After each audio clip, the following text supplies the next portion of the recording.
अखिल हृजेत्री जननी पृथ्वी कामदुघास्ते जननी पृथ्वी कामदुघास्ते जनको देवः सकल दयाळु जनको देवः सकल दयाळु दाम्यतदत्त दयद्वं जनतां दाम्यतदत्त दयद्वं जनतां श्रेयो भूयात् सकल जनानां श्रेयो भूयात् सकल जनानां श्रेयो भूयात् सकल जनानां श्रेयो भूयात् सकल जनानां श्रेयो भूयात् सकल जनानां. பெரிவாசரணம். மைத்ரீம் பஜத. பாடியவர் குமாரி சிவஸ்ரீ ஸ்கந்தபிரசாத். பெரிவா சரணம். வணக்கம். பெரிவா வானொலியின் காலை நிகழ்ச்சிகளுக்கு உங்களை அன்புடன் வரவேற்கிறோம். முதலில் பெரிவா சுப்பிரபாதம்.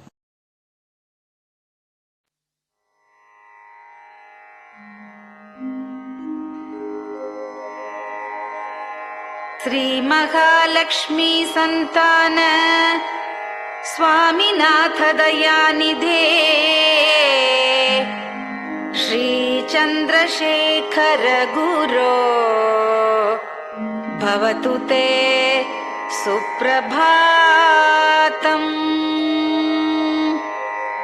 श्री महालक्ष्मी संतान स्वामीनाथ दयानिधे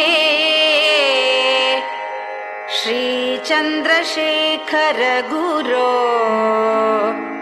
भवतु ते सुप्रभातम्.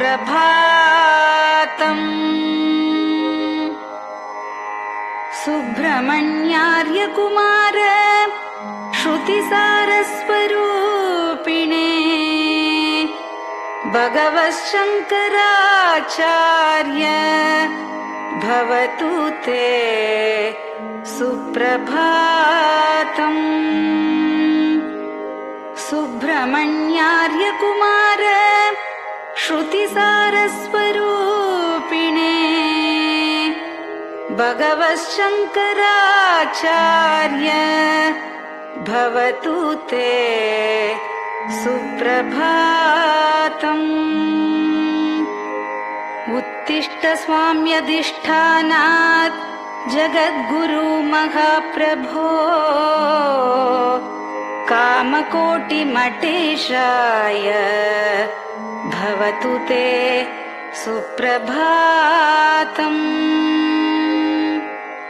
उत्तिष्ठ स्वाम्यधिष्ठानात् जगद्गुरु महाप्रभो कामकोटिमठेशाय भवतु ते सुप्रभातम्. निर्गुणाय निर्मलाय मायातीतस्वरूपिणे आत्मविदां वरेण्याय भवतु ते सुप्रभातम्. निर्गुणाय निर्मलाय मायातीतस्वरूपिणे आत्मविदां वरेण्याय भवतु ते सुप्रभातम्. साधु संग समूहाय सर्वज्ञ सर्वसाक्षिणे सत्यधर्म शरीराय भवतु ते सुप्रभातम्। साधुसङ्गसमूहाय सर्वज्ञः सर्वसाक्षिणे सत्यधर्मशरीराय भवतु ते सुप्रभातम्। वेदशास्त्रसुरक्षार्थम् सन्न्यासतिलकान्विते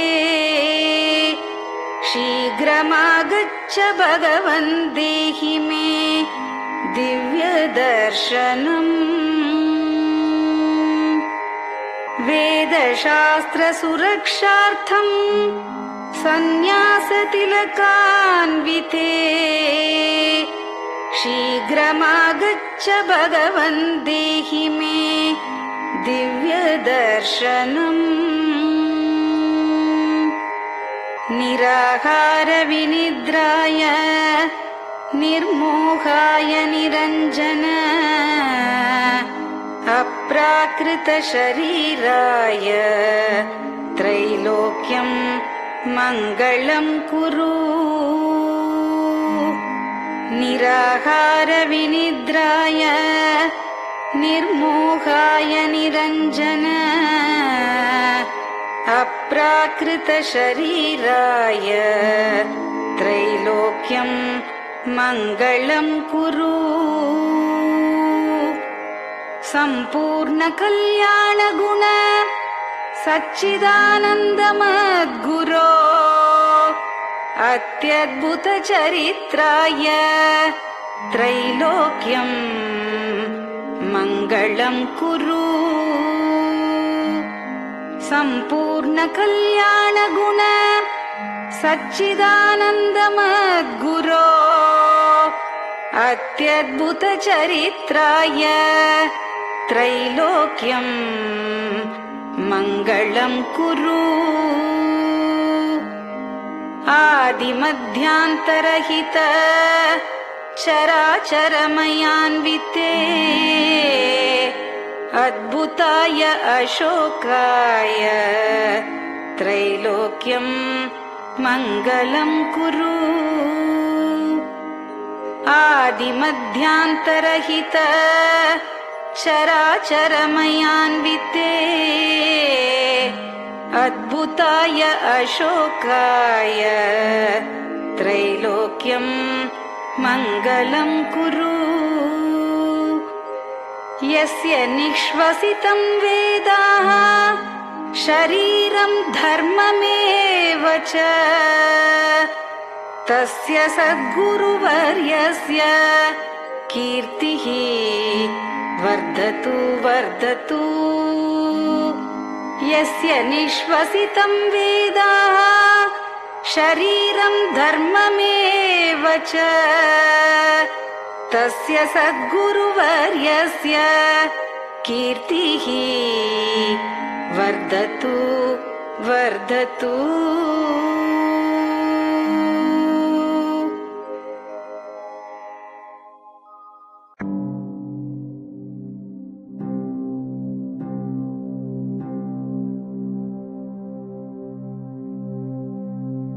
हर हर शङ्कर जय जय शङ्कर हर हर शङ्कर जय जय शङ्कर हर हर शङ्कर जय जय शङ्कर हर हर शङ्कर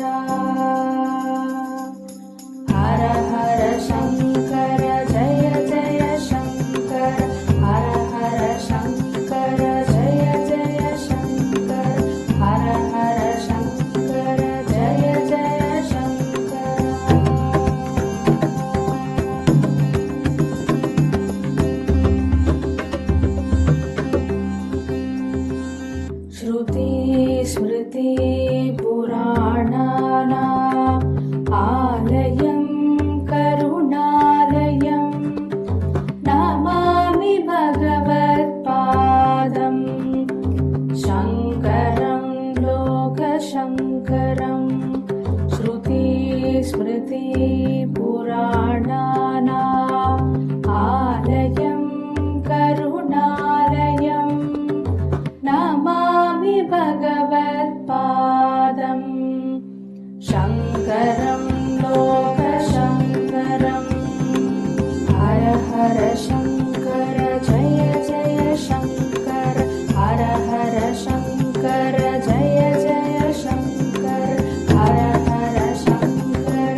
பெரியவாச்சரணம். பெரியவா கராவலம்பம். பாடியவர் ஸ்ரீமதி லதா ஸ்ரீதரன் அவர்கள். प्रातः स्मरामि भवदीयमुखारविन्दम् मन्दस्मितं च जनितापहरं जनानाम्. प्रातः स्मरामि भवदीयमुखारविन्दम् मन्दस्मितं च जनितापहरं जनानाम्. सम्पत्करीं च भवतोऽत्र कटाक्षलक्ष्मीम् काञ्चीमठेश मम देहि करावलम्बम्. सम्पत्करीं च भवतोऽत्र कटाक्षलक्ष्मीम् काञ्चीमठेश मम देहि करावलम्बम्. काञ्चीमठेश मम देहि करावलम्बम्.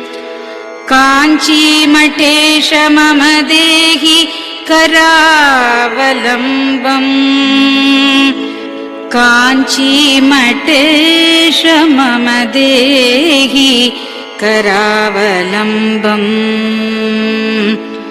प्रातः स्मरामि कलिदोषहराणि यानि हृद्यानि दिव्यमधुराणि मनोहराणि. प्रातः स्मरामि कलिदोषहराणि यानि हृद्यानि दिव्यमधुराणि मनोहराणि. वाक्यानि तेऽद्यवदनाम्बुजनिर्गतानि काञ्चीमठेश मम देहि करावलम्बम्. वाक्यानि तेऽद्यवदनाम्बुजनिर्गतानि काञ्चीमठेश मम देहि करावलम्बम्. काञ्चीमठेश मम देहि करावलम्बम्. काञ्चीमठेश मम देहि करावलम्बम्. काञ्चीमठेश मम देहि करावलम्बम्. वक्षस्थलं विमलहेम समानवर्णम् भस्माङ्कितं जनमनोहर कुङ्कुमाक्तम्. वक्षस्थलं विमलहेम समानवर्णम् भस्माङ्कितं जनमनोहर कुङ्कुमाक्तम्. प्रातः स्मरामि भवतोऽत्र चिरं महात्मन् काञ्चीमठेश मम देहि करावलम्बम्. प्रातः स्मरामि भवतोऽत्र चिरं महात्मन् काञ्चीमठेश मम देहि करावलम्बम्. काञ्चीमठेश मम देहि करावलम्बम्. काञ्चीमठेश मम देहि करावलम्बम्. काञ्चीमठेश मम देहि करावलम्बम्. मत्तेभतुल्यगमनं च निरीक्ष्यतेऽद्य यात्वा वनान्तरमनन्तगजाश्च लीनाः. मत्तेभतुल्यगमनं च निरीक्ष्यतेऽद्य यात्वा वनान्तरमनन्तगजाश्च लीनाः. प्रातः स्मरामि गजराजगतिं तवेदम् काञ्चीमठेश मम देहि करावलम्बम् प्रातः स्मरामि गजराजगतिं तवेदम् काञ्चीमठेश मम देहि करावलम्बम्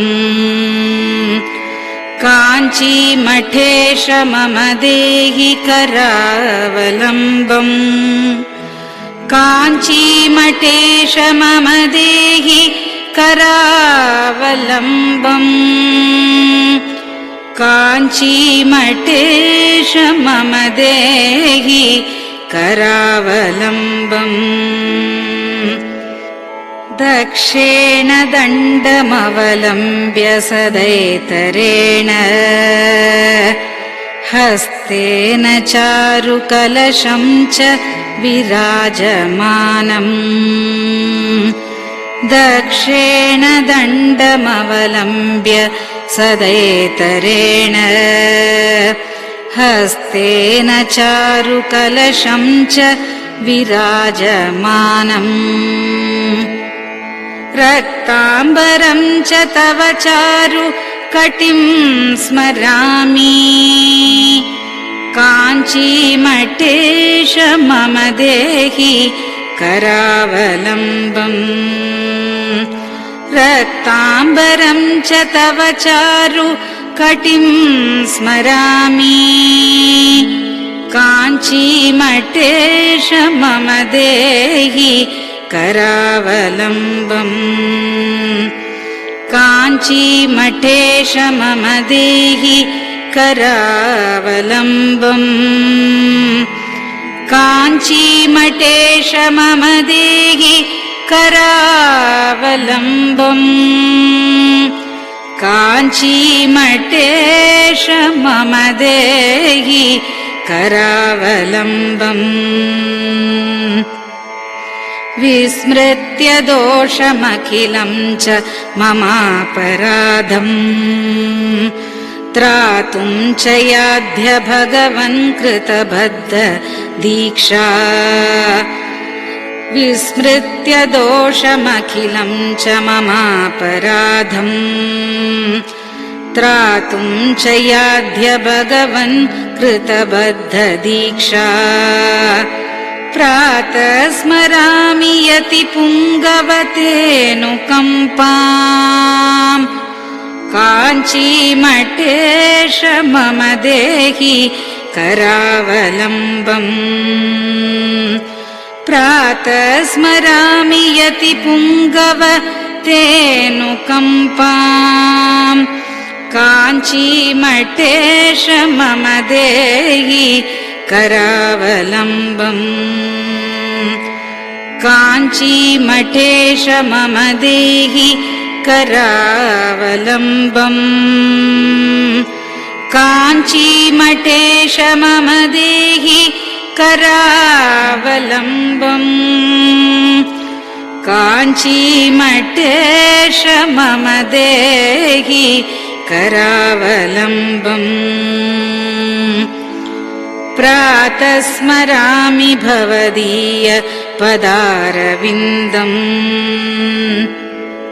यस्मात् प्रयान्ति दुरितानि महान्ति तानि प्रातः स्मरामि भवदीय पदारविन्दम् यस्मात् प्रयान्ति दुरितानि महान्ति तानि आयान्ति तानि मुहुरुद्य सुमङ्गलानि काञ्चीमठेश मम देहि करावलम्बम् आयान्ति तानि मुहुरुद्य सुमङ्गलानि काञ्चीमठेश मम देहि करावलम्बम् काञ्चीमठेश मम देहि करावलम्बम् काञ्चीमठेश मम देहि करावलम्बम् काञ्चीमठेश मम देहि करावलम्बम् स्नानाश्च पानाश्च निषेवणाश्च ध्यानाश्च पापानिलयं प्रयान्ति स्नानाश्च पानाश्च निषेवणाश्च ध्यानाश्च पापानिलयं प्रयान्ति हे तीर्थपादानुसवं पदं ते तीर्थं च तीर्थीकरणं भजामि हे तीर्थपादानुसवं पदं ते तीर्थं च तीर्थीकरणं भजामि काञ्चीमठेश मम देहि करावलम्बम् काञ्चीमठेश मम देहि करावलम्बम्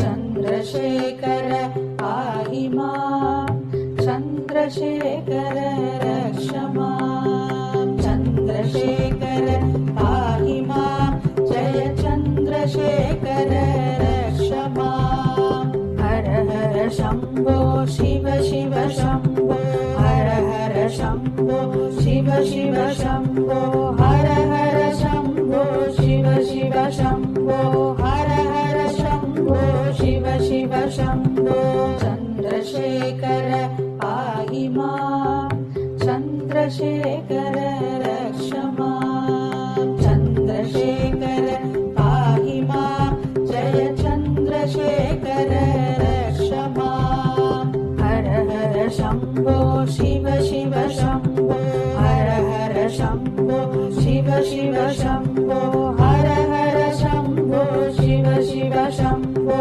हर हर शम्भो शिव शिव शम्भो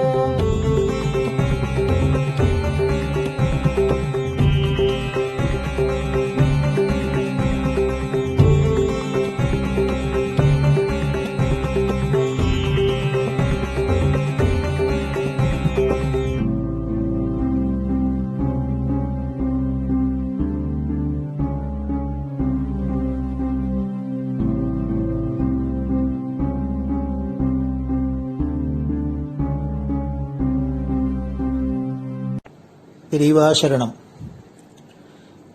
பெரியவா வானொலி நேயர்களுக்காக இந்த கொரோனாங்கிற ஒரு கொடிய நோய் உலகை விட்டு போய் எல்லோரும் ஆரோக்கியமா சௌக்கியமா வாழறதுக்காக ஜெகத்குரு சங்கராச்சாரியர் ஸ்ரீ காஞ்சி காமகோடி பீடாதிபதி ஸ்ரீ சங்கர விஜயேந்திர சரஸ்வதி பாலபிரிவா இந்திராட்சி சிவகவச்சம் அப்படிங்கிற ஒரு ஸ்லோகத்தை பாராயணம் பண்ண சொல்லியிருக்கா. அதனால குரு ஆணைப்படி இந்த இந்திராட்சி சிவகவச்ச ஸ்லோகத்தை பெங்களூர் பசவங்குடி ஸ்ரீ சத்குரு வேத பாடசாலை அத்தியாபகர் பிரம்மஸ்ரீ டாக்டர் ஸ்ரீனிவாச சர்மா அவர்கள் தங்களோட மாணவர்களோட சொல்றத இப்ப பெரியவா வானொலியில ஒலிபரப்பப்படுறது. இத கேட்டாலே இது ஒலிக்கிற இடத்திலேருந்தே வியாதி முதலான சகல கஷ்டங்களும் போகும் அப்படின்னு மகாபெரிவாளும் சொல்லியிருக்கா, காஞ்சி ஆச்சாரியாலும் ஆணை பண்ணியிருக்கா. அதுபடி உங்களுக்கு இந்த இந்திராட்சி சிவகவச்ச ஸ்லோகம் வழங்கப்படுறது. பெரியவா சரணம். ஓம் ஸ்ரீ குருப்யோ நமஹ. ஹரிஹி ஓம். महागणपतये नमः। वाग्देव्यै नमः। मातृभ्यो नमः। पितृभ्यो नमः। आचार्येभ्यो नमः। अतिथिदेवताभ्यो नमः। श्रीसद्गुरुपरब्रह्मदेवताभ्यो नमः। सर्वमङ्गलमाङ्गल्ये शिवे सर्वार्थसाधिके शरण्ये त्र्यम्बके देवि नारायणि नमोऽस्तुते। नमो देव्यै महादेव्यै शिवायै सततं नमः। नमः प्रकृत्यै भद्रायै नियताः प्रणतास्मताम्। ॐ श्रीजगदम्बायै नमः। अथ इन्द्राक्षी स्तोत्रम्।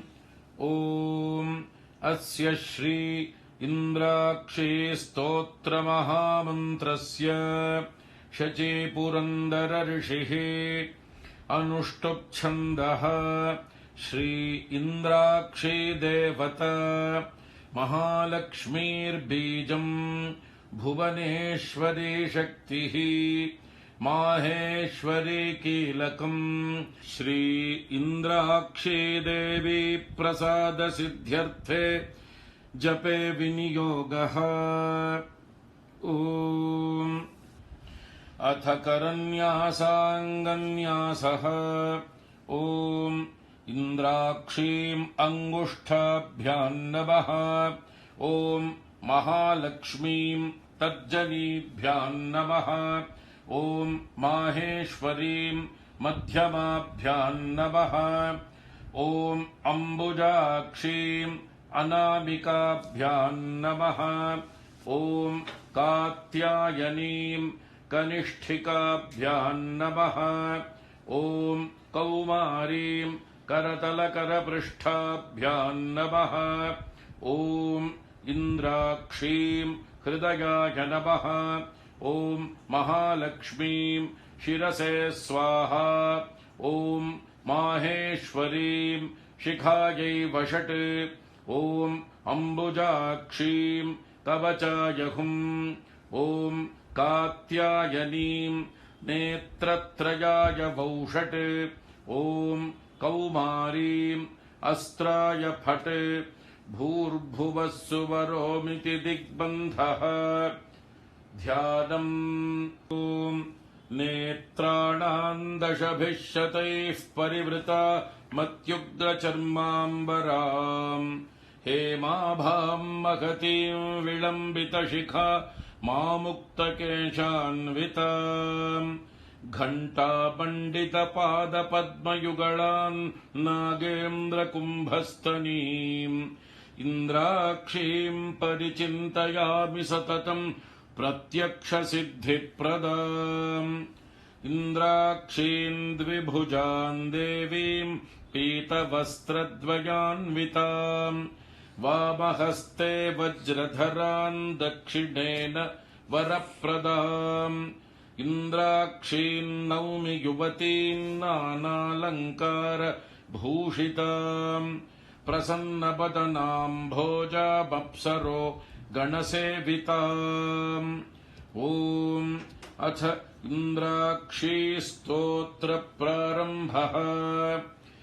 इन्द्र उवाच ॐ इन्द्राक्षी पूर्वतः पातु पात्वाग्नेयान्तथेश्वरी कौमारी दक्षिणे पातु नैऋत्याम् पातु पार्वती वाराही पश्चिमे पातु वायव्ये नारसिंह्यपि उदीच्याम् कालरात्रिर्मामीशान्याम् सर्वशक्तयः भैरव्योर्ध्वम् सदा पातु पात्वधो वैष्णवी तथा एवम् दश दिशो रक्षेत् सर्वाङ्गम् भुवनेश्वरी इन्द्राक्षी नाम सा देवी दैवतैः समुदाहृता गौरी शाकम्भरी देवी दुर्गानाम् नीतिविश्रुता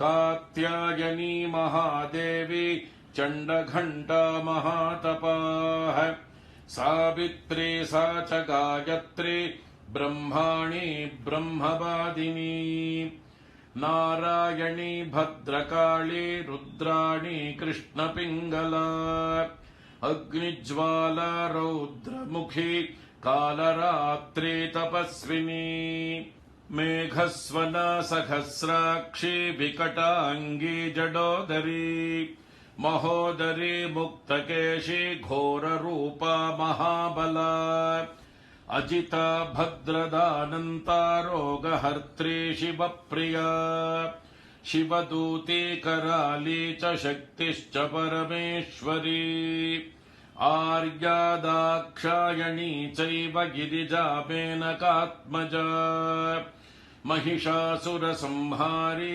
चामुण्डा सप्तमातृका सर्वरोगप्रशमनी नारायणी नमोऽस्तुते इन्द्राणी चेन्द्ररूपा च इन्द्रशक्तिः परायणी वाराही नारसिंही च भीमा भैरवनादिनी सदा सम्मोहिनी देवी सुन्दरी भुवनेश्वरी एकाक्षरी महामायी एकांगी एकनायकी कोमलश्यामलारूपी कोटिसूर्यप्रकाशिनी श्रुतिस्मृतिर्धृतिर्मेधा विद्यालक्ष्मी सरस्वती अनन्ता विजयापर्णा मानस्तोका पराजिता भवानी पार्वती दुर्गा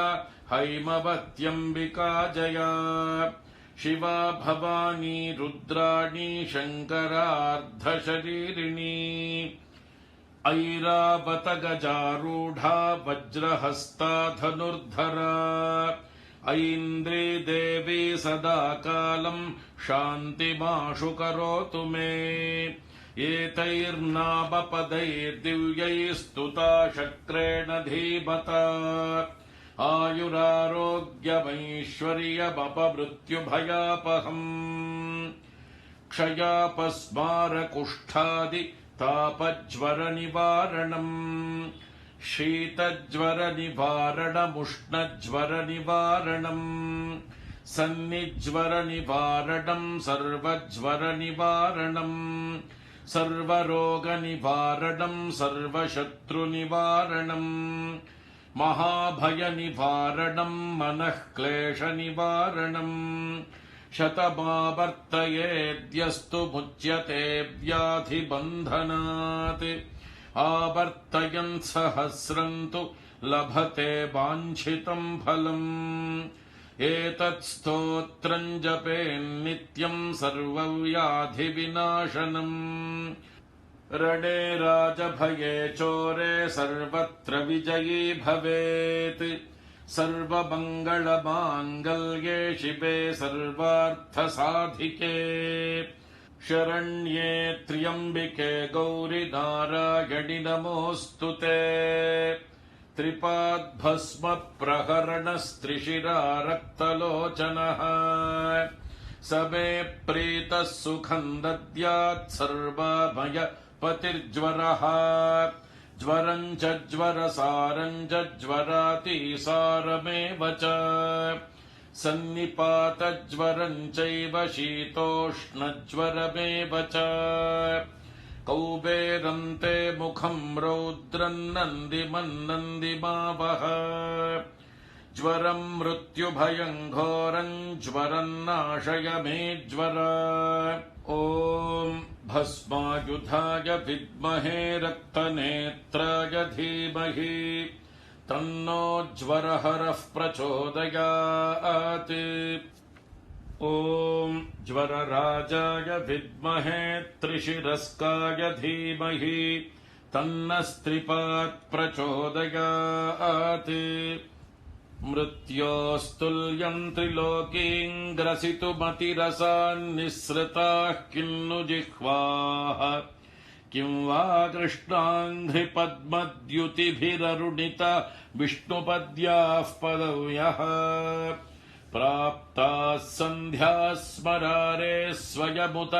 नुतिभिस्तिस्रयित्यूह्यमानाः दिव्यैर्देव्यास्त्रिषु लक्षत महिषजुषो रक्तधारा जयन्ती मातर्मे मधुकैटभग्नि महिषप्राणापहारोद्यमे हेला निर्मित धूम्रलोचन वधे हे चण्डमुण्डार्दिनी निःशेषीकृत रक्तबीजदनुजे नित्ये निशुम्भापहे शुम्भध्वंसिनि संहराशु दुरितन् दुर्गे नमस्तेऽम्बिके अष्टौ भुजाङ्गीम् महिषस्य मर्दिनीम् सशङ्गचक्रां शरशूलधारिणीम् तान् दिव्ययोगीम् सखजातवेदसीम् दुर्गाम् सदाहम् शरणम् प्रपद्ये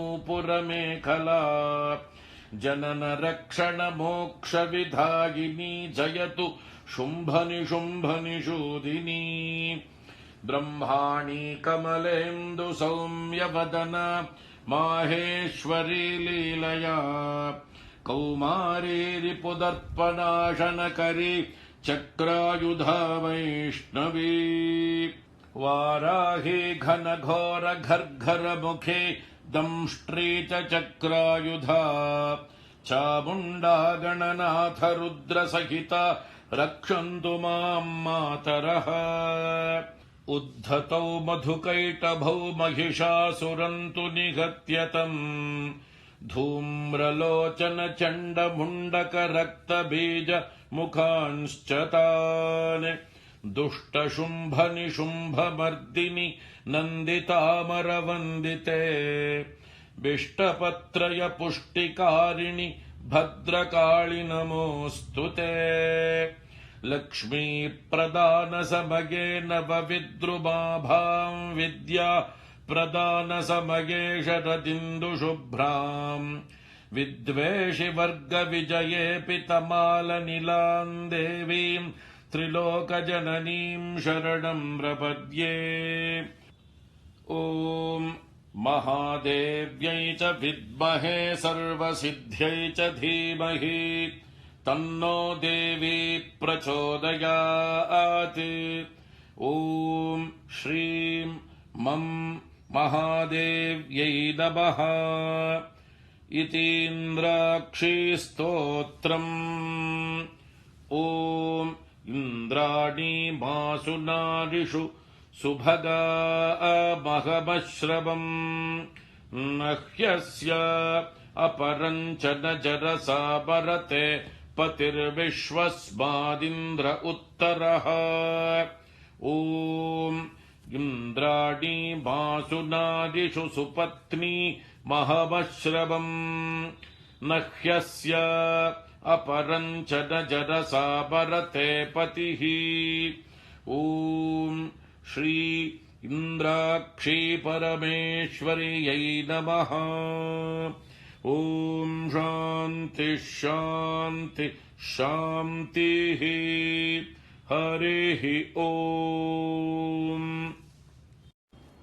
ॐ श्रीगुरुभ्यो नमः हरिः ॐ महागणपतये नमः वाग्देव्यै नमः मातृभ्यो नमः पितृभ्यो नमः आचार्येभ्यो नमः अतिथिदेवताभ्यो नमः श्रीसद्गुरुपरब्रह्मदेवताभ्यो नमः ॐ अथ श्रीस्कान्दपुराणे ब्रह्मोत्तरखण्डस्थम् श्रीशिवकवचस्तोत्रम्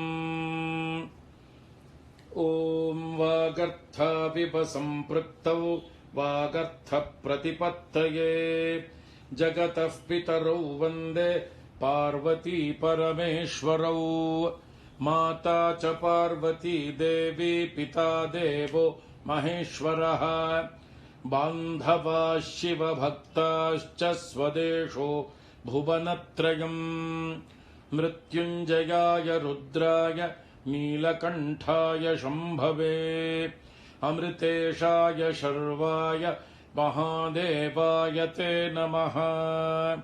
ॐ श्रीसाम्ब सदाशिव परब्रह्मदेवताभ्यो नमः। अस्य श्रीशिवकवचस्तोत्रमहामन्त्रस्य ऋषभयोगीश्वर ऋषिः अनुष्टुप् श्रीसाम्ब सदाशिवो देवता ह्रां बीजं ह्रीं शक्तिः ह्रूं कीलकम् श्रीसाम्ब सदाशिव प्रीत्यर्थे शिवकवचस्तोत्र जपे विनियोगः। अथ करन्यासः। ॐ नमो भगवते ज्वलज्ज्वालामालिने ॐ ह्रां सर्वज्ञशक्तिधाम्ने ईशानात्मने अङ्गुष्ठाभ्यां नमः। ॐ नमो भगवते ज्वलज्ज्वालामालिने ॐ नं ह्रीं नित्यतृप्तिधाम्ने तत्पुरुषात्मने तर्जनीभ्यां नमः। ॐ नमो भगवते ज्वलज्ज्वालामालिने ॐ मं ह्रूं अनादिबोध शक्तिधाम्ने अघोरात्मने मध्यमाभ्यां नमः।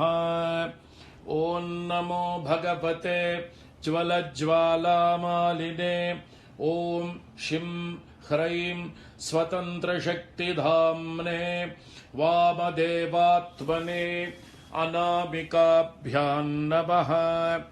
ॐ नमो भगवते ज्वलज्ज्वालामालिने ॐ वां ह्रौं नित्यमलुप्तशक्तिधाम्ने सद्योजातात्मने कनिष्ठिकाभ्यां नमः। ॐ नमो भगवते ज्वलज्ज्वालामालिने ॐ यं ह्रः अनन्तशक्तिधाम्ने सर्वात्मने करतलकरपृष्ठाभ्यां नमः। अथाङ्गन्यासः। ॐ नमो भगवते ज्वलज्ज्वालामालिने ॐ ह्रां सर्वज्ञशक्तिधाम्ने ईशानात्मने हृदयाय नमः। ॐ नमो भगवते ज्वलज्ज्वालामालिने ॐ नं ह्रीं नित्यतृप्तिधाम्ने तत्पुरुषात्मने शिरसे स्वाहा। ॐ नमो भगवते ज्वलज्ज्वालामालिने ॐ मं ह्रूं अनादिबोधशक्तिधाम्ने अघोरात्मने शिखायै वषट्। ॐ नमो भगवते ज्वलज्ज्वालामालिने ॐ शिं ह्रैं स्वतन्त्रशक्तिधाम्ने वामदेवात्मने कवचाय हुम्। ॐ नमो भगवते ज्वलज्ज्वालामालिने ॐ वां ह्रौं नित्यमलुप्तशक्तिधाम्ने सद्योजातात्मने नेत्रत्रयाय वौषट्। ॐ नमो भगवते ज्वलज्ज्वालामालिने ॐ यं ह्रः अनन्तशक्तिधाम्ने सर्वात्मने अस्त्राय फट्। भूर्भुवः सुवरोमिति दिग्बन्धः। ध्यानम् वज्रदंष्ट्रं त्रिनयनं कालकण्ठमरिन्दमम् सहस्रकरमत्युग्रं वन्दे शम्भुमुमापतिम्।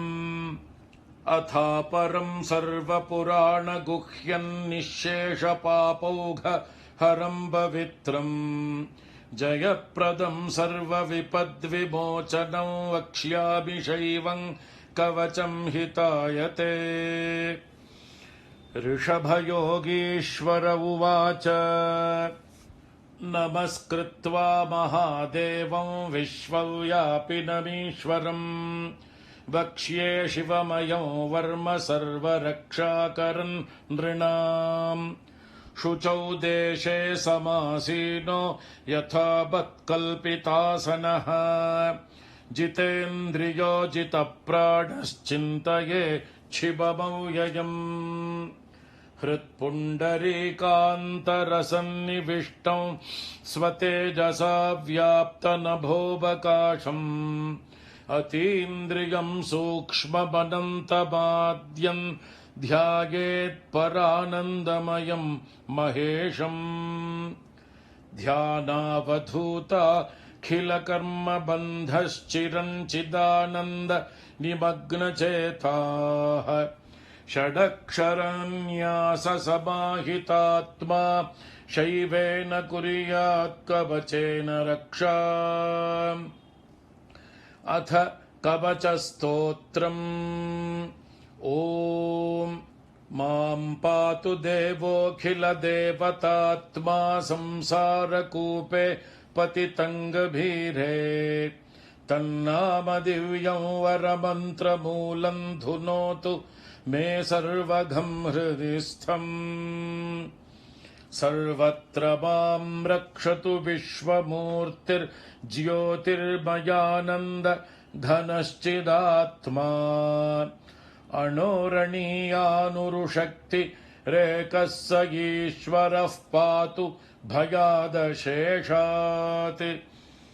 यो भूस्वरूपेण बिभर्ति विश्वं पायात् स भूमेर्गिरिशोष्टमूर्तिः योपां स्वरूपेण नृणां करोति सञ्जीवनं सोऽवतु मां जलेभ्यः कल्पावसाने भुवनानि दग्ध्वा सर्वाणि यो नृत्यति भूरिलीलः सकालरुद्रोऽवतु मान्दवाग्नेर्वात्यादि भीतेरखिलाश्च तापात् प्रदीप्तविद्युत्कनकावभासो विद्यावराभीतिकुठारपाणिः चतुर्मुखस्तत्पुरुषस्त्रिनेत्रः प्राच्यां स्थितो रक्षतु मामजस्रम्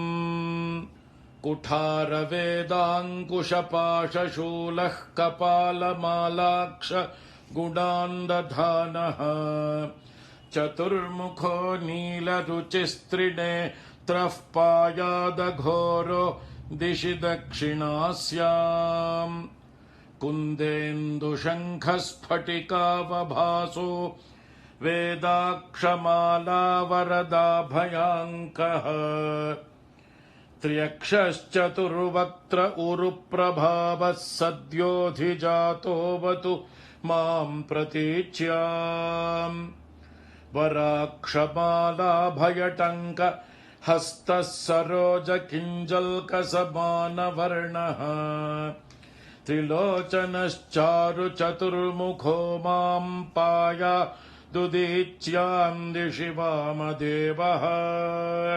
वेदाभयेष्टाङ्कुशटङ्कपाशः कपाल ढक्काक्षकशूलपाणिः सितद्युतिः पञ्चमुखो बतान्मा मीशान ऊर्ध्वं परमप्रकाशः मूर्धानमव्यान्मम चन्द्र मौलिर्भालं ममाव्यादथ भालनेत्रः नेत्रे ममाव्याद्भगनेत्रहारी नासां सदा रक्षतु विश्वनाथः पायाच्छ्रुति मे श्रुतिगीतकीर्तिः कपोलमव्या सततं कपाली वक्त्रं सदा रक्षतु पञ्चवक्त्रो जिह्वां सदा रक्षतु वेदजिह्वः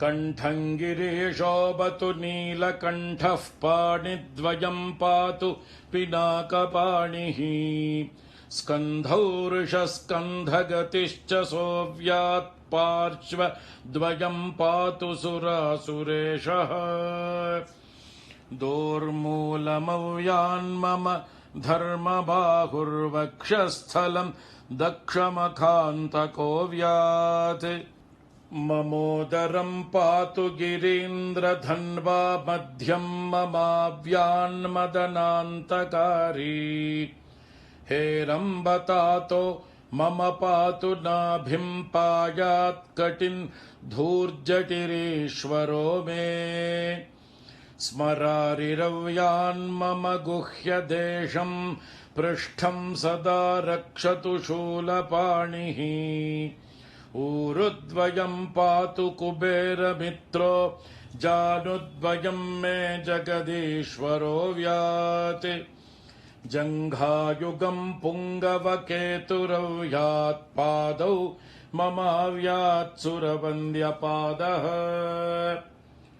महेश्वरः पातु दिनादिया मे माम् मध्ययामेवतु वामदेवः त्रिलोचनः पातु तृतीयया मे वृषध्वजः पातु दिनान्त्यया मे पायान्निषादौ शशिशेखरो माम् गङ्गाधरो रक्षतु मान्निशीथे गौरीपतिः पातु निशावसाने मृत्युञ्जयो रक्षतु सर्वकालम्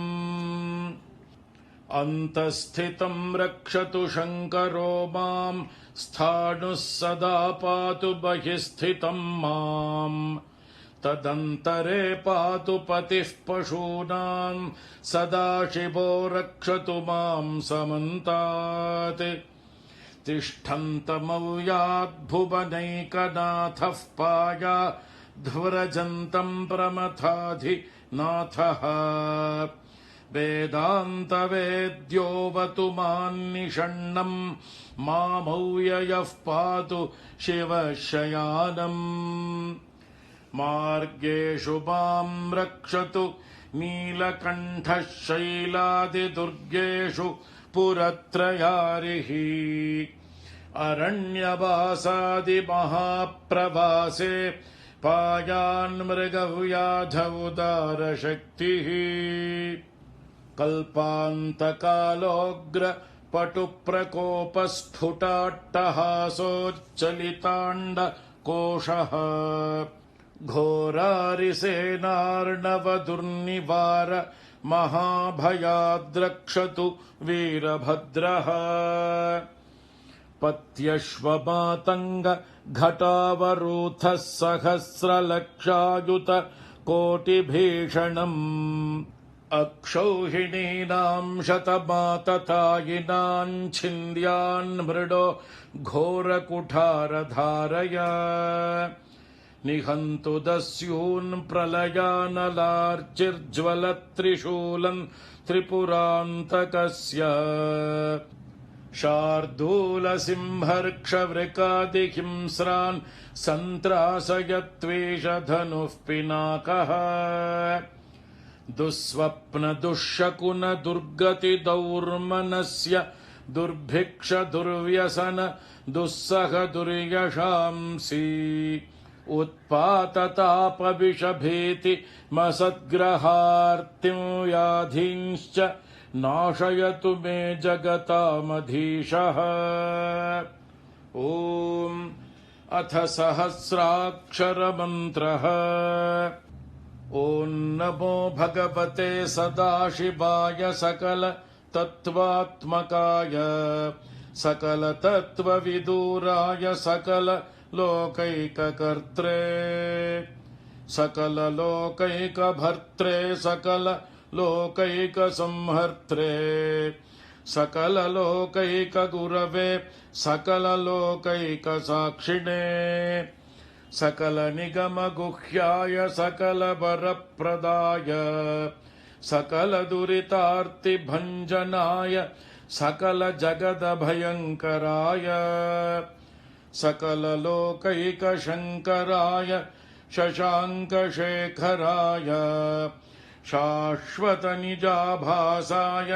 निर्गुणाय निरुपमाय निरूपाय निराभासाय निरामयाय निष्प्रपञ्चाय निष्कलङ्काय निर्द्वन्द्वाय निस्सङ्गाय निर्मलाय निर्गमाय नित्यरूपविभवाय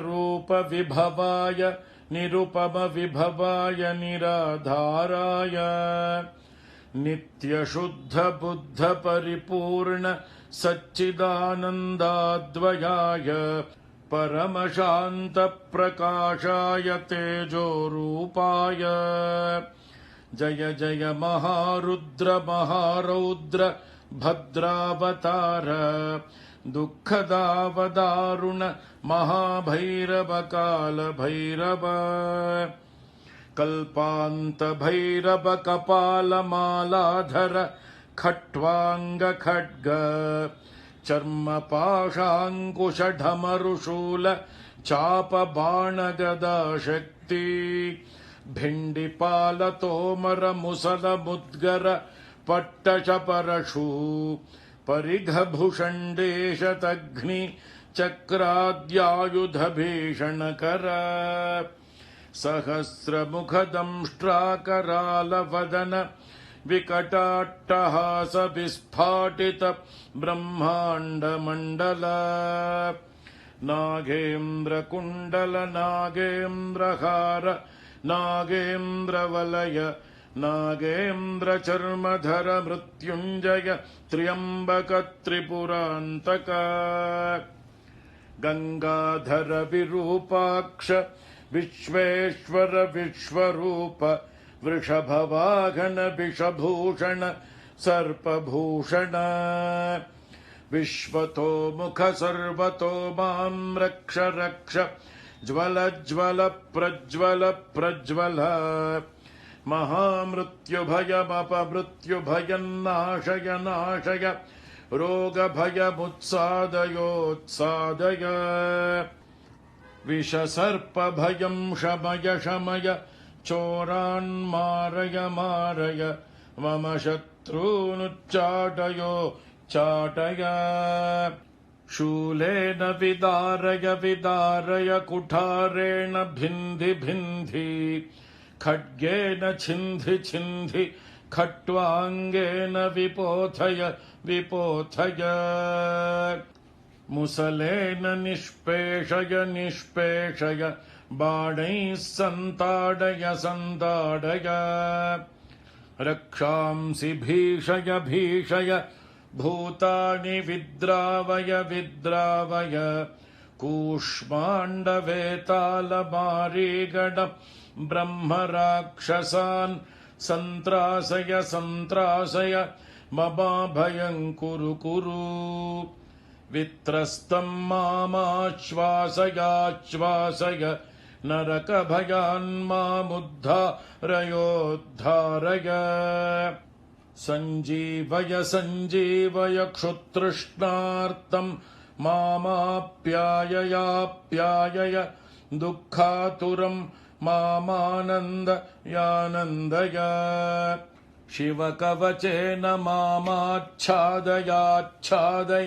हर हर मृत्युञ्जय त्र्यम्बक सदाशिव नमस्ते नमस्ते नमस्ते ॐ अथ फलश्रुतिः ऋषभयोगीश्वर उवाच इत्येतत्कवचं शैवं वरदं व्याहृतं मया सर्वबाधाप्रशमनं रहस्यं सर्वदेहिनां यः सदा धारयेन्मर्त्यश्चैवं कवचमुत्तमम् न तस्य जायते क्वापि भयं शम्भोरनुग्रहात्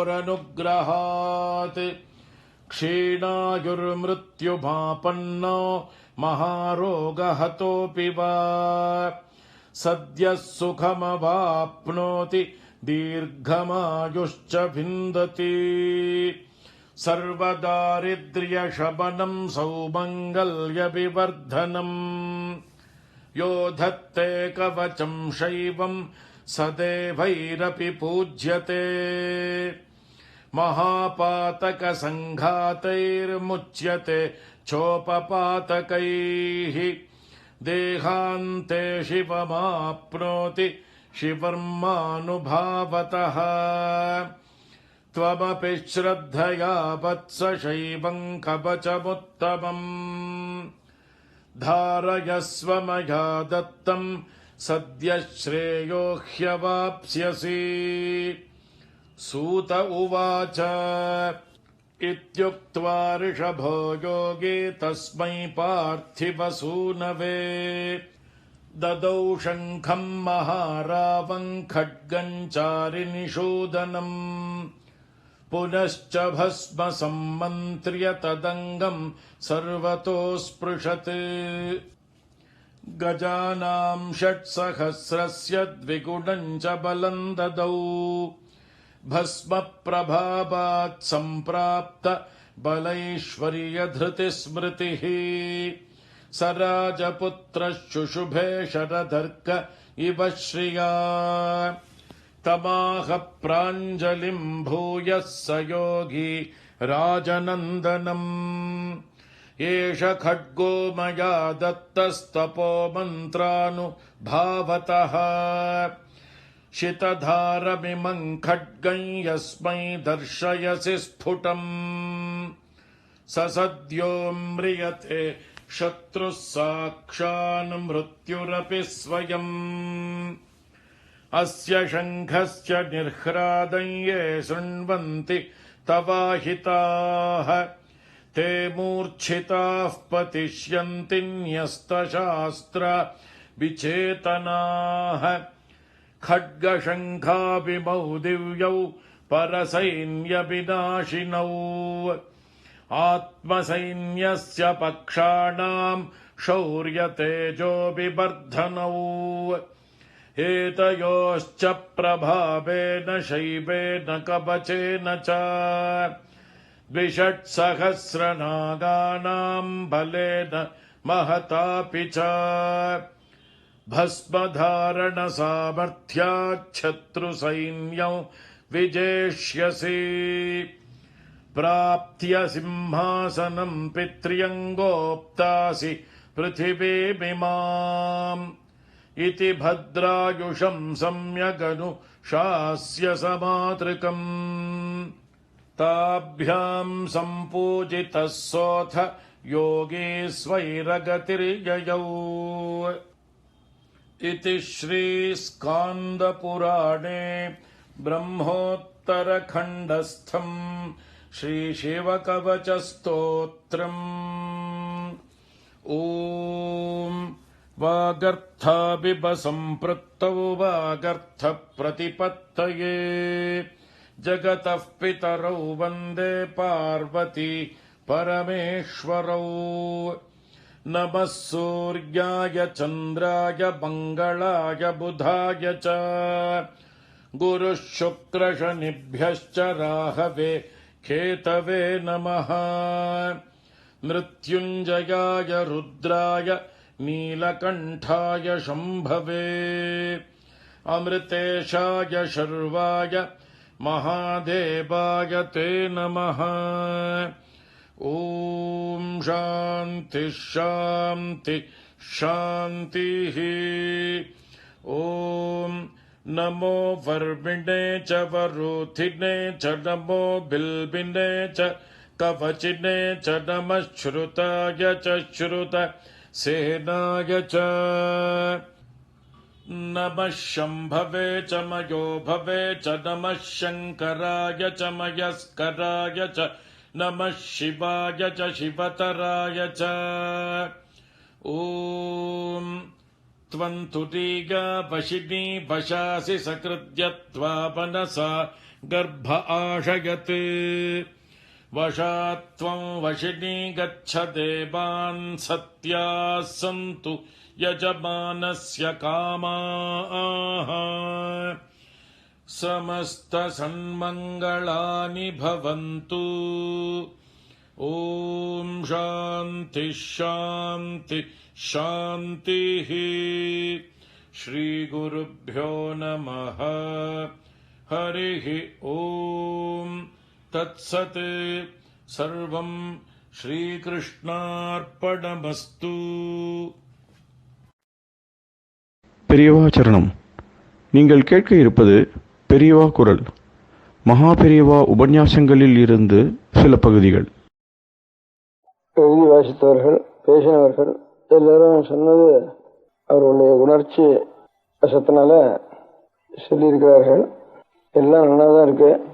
ஆனால் அதில் எதுலேயும் ஏதாவது நமக்கு ஒரு குறை தோணினா அதை அவளுக்கு எடுத்து காட்டணும்.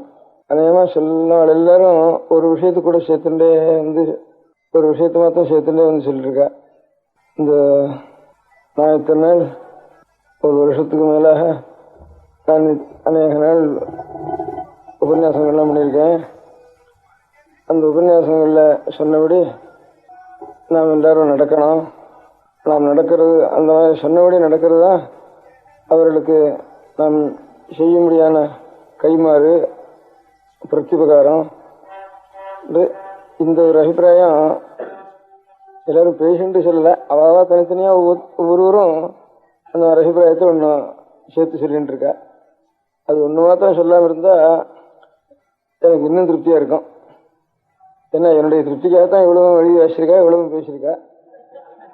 அந்த ஒரு விஷயம் மாத்திரம் ஆனால் சொல்லிட்டா. இனிமேல் சொல்லாமல் இருந்தால் திருப்தியாக இருக்குன்னு சொல்லி பிரயோஜனம் இல்லை. இனிமேல் அதை நினைக்காம இருந்தால் போகிறோம்.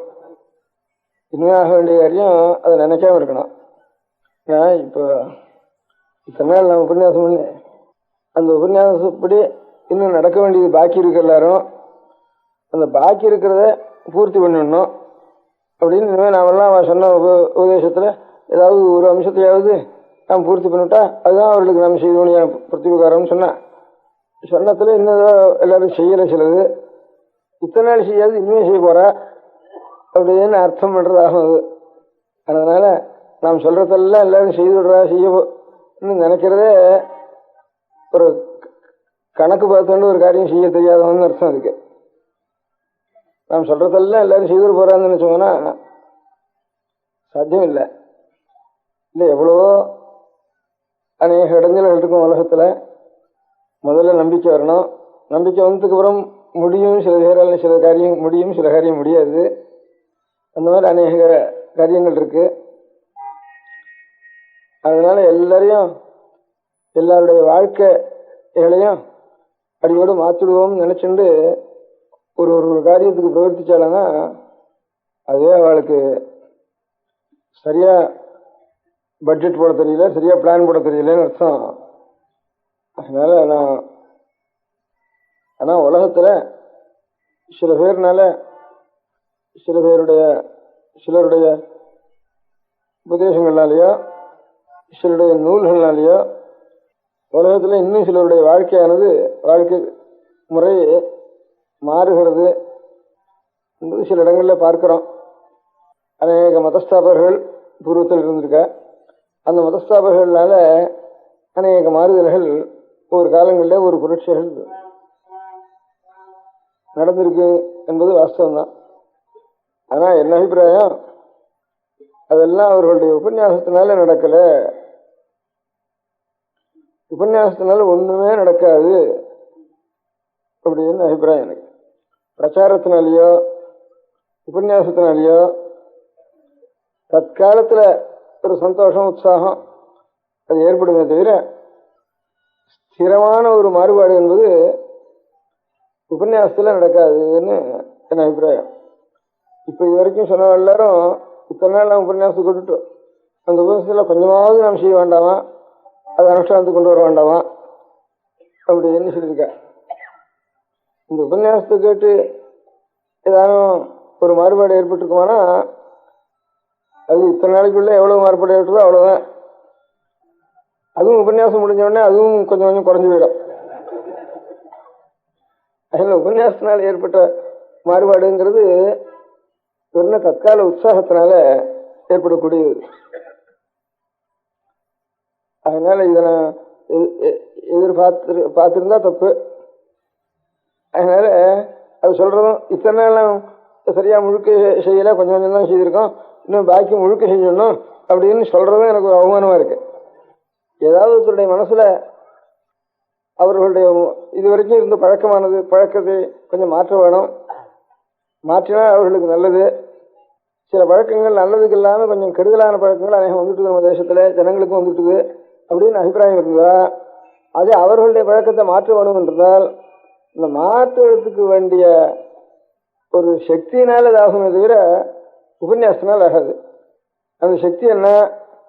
பெருநாள் மந்திரம் பண்றதா, இல்ல வேற ஏதாவது வருஷம் பண்றதா, என்ன பண்றது?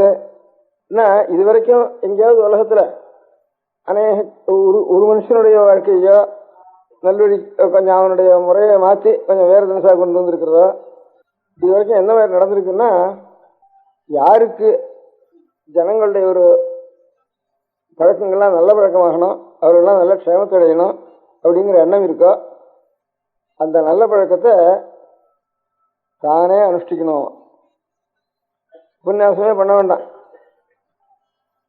அவ சொன்ன மாதிரி கடைசியில தம்பரான் சொன்ன மாதிரி எங்கேயானு ஒரு காட்டில் உட்காந்துருந்தான்னா கூட இப்ப எங்கேயோ உட்காந்துருந்தார். இப்ப நம்ம காலத்திலேயே கொஞ்சம் ராமகிருஷ்ண பரமஹம்சா இப்ப ஊரூரா என்னாட்ட யாத்திரை பண்ணல, ரமணர் யாத்திரை பண்ணல, இப்ப அரவிந்த் கோஷ் யாத்திரை பண்ணல. இருக்கிற இடத்துல ஜனங்கள் தானா போய் சேர்றதுக்கு ஆரம்பிச்சா. அவர் அரவிந்த் கோஷ் கூட இன்னொரு வேடிக்கை, அவர் கர்மயோகின்னு அவர் பத்திரிகை போட்டுருந்தார். கர்மயோகம் தான் பிரதானம்னு சொல்லிட்டு இருந்தார். இந்த சன்னியாசிகள்லாம் எல்லாத்தையும் விட்டுட்டு அவர்கிட்ட எங்கேயானு போய் தனியா உட்காந்துருக்கிறதுங்கெல்லாம் தப்பு, உலகத்துக்காக உழைக்கணும் அப்படின்னு சன்னியாசாசிரமத்தினுடைய ஒரு முறைங்கிறது உலகத்தை விட்டுட்டு திறந்து விட்டு எங்கேயோ போய் உட்காந்துருக்கிறதா சன்னியாசாசிரமம்னு சொல்ற அந்த கொள்கை, அது தப்பு. உலகத்துக்காக கர்மயோகம் பண்றதுக்கு தான் உழைக்கிறது. அதனால இந்த சன்னியாச முறை சரியில்லை, கர்மயோக முறை தான் சரி அப்படின்னு அதையே தான் பிரச்சாரம் பண்ணிட்டு இருந்தார் அரவிந்த கோஷர். ஆனா சன்னியாசம் பண்ணிட்டு ஆச்சாரியர் 2-3 ஆச்சாரியர், சங்கராச்சாரிகளோ ராமானுஜாச்சாரிகளோ மத்வாச்சாரிகளோ இருக்கிறவர்கள் யதீந்திராள்னு, அவளுக்கு பேர் யதீந்திராள்னு விட்டு அவள் என்ன பண்ணியிருக்கா, ஒரு நாள் இருந்த இடத்துல ஒரு நாள் இல்லாம அது மட்டுக்கும் ஒரே உலகம் முழுக்க இன்னும் 2 தரம் 3 தரம் ஆசிரிய ஹிமாச்சலம் சஞ்சாரம் பண்ணிட்டு இருக்கா அந்த சன்னியாசியர். இவர் கர்மயோகத்தை பிரதானம் பண்றவர் அந்த உள்ள விட்டு வெளியில வருது இல்லைன்னு உட்காந்துட்டாரு. ஒத்துமையே பார்க்க கூடாது, அந்த உள்ள விட்டு வர்றது இல்லைன்னு சொல்லிட்டாரு அவர் கர்மயோகியா இருக்கிறவர். அந்த மாதிரி மாறுதலா இருக்கு. அதனால யாரையாவது யாருடைய ஒருத்தர் பழக்கத்தை பழக்கம் அவளுக்கு நல்லது இல்லை, அந்த பழக்கத்தை மாற்றணும் அப்படின்னு நமக்கு ஆசை இருந்தானா அந்த அனுஷ்டானத்தை நாம் செய்யணும்.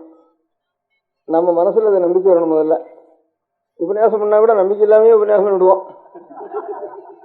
முதல்ல நமக்கு நம்பிக்கை வரணும்.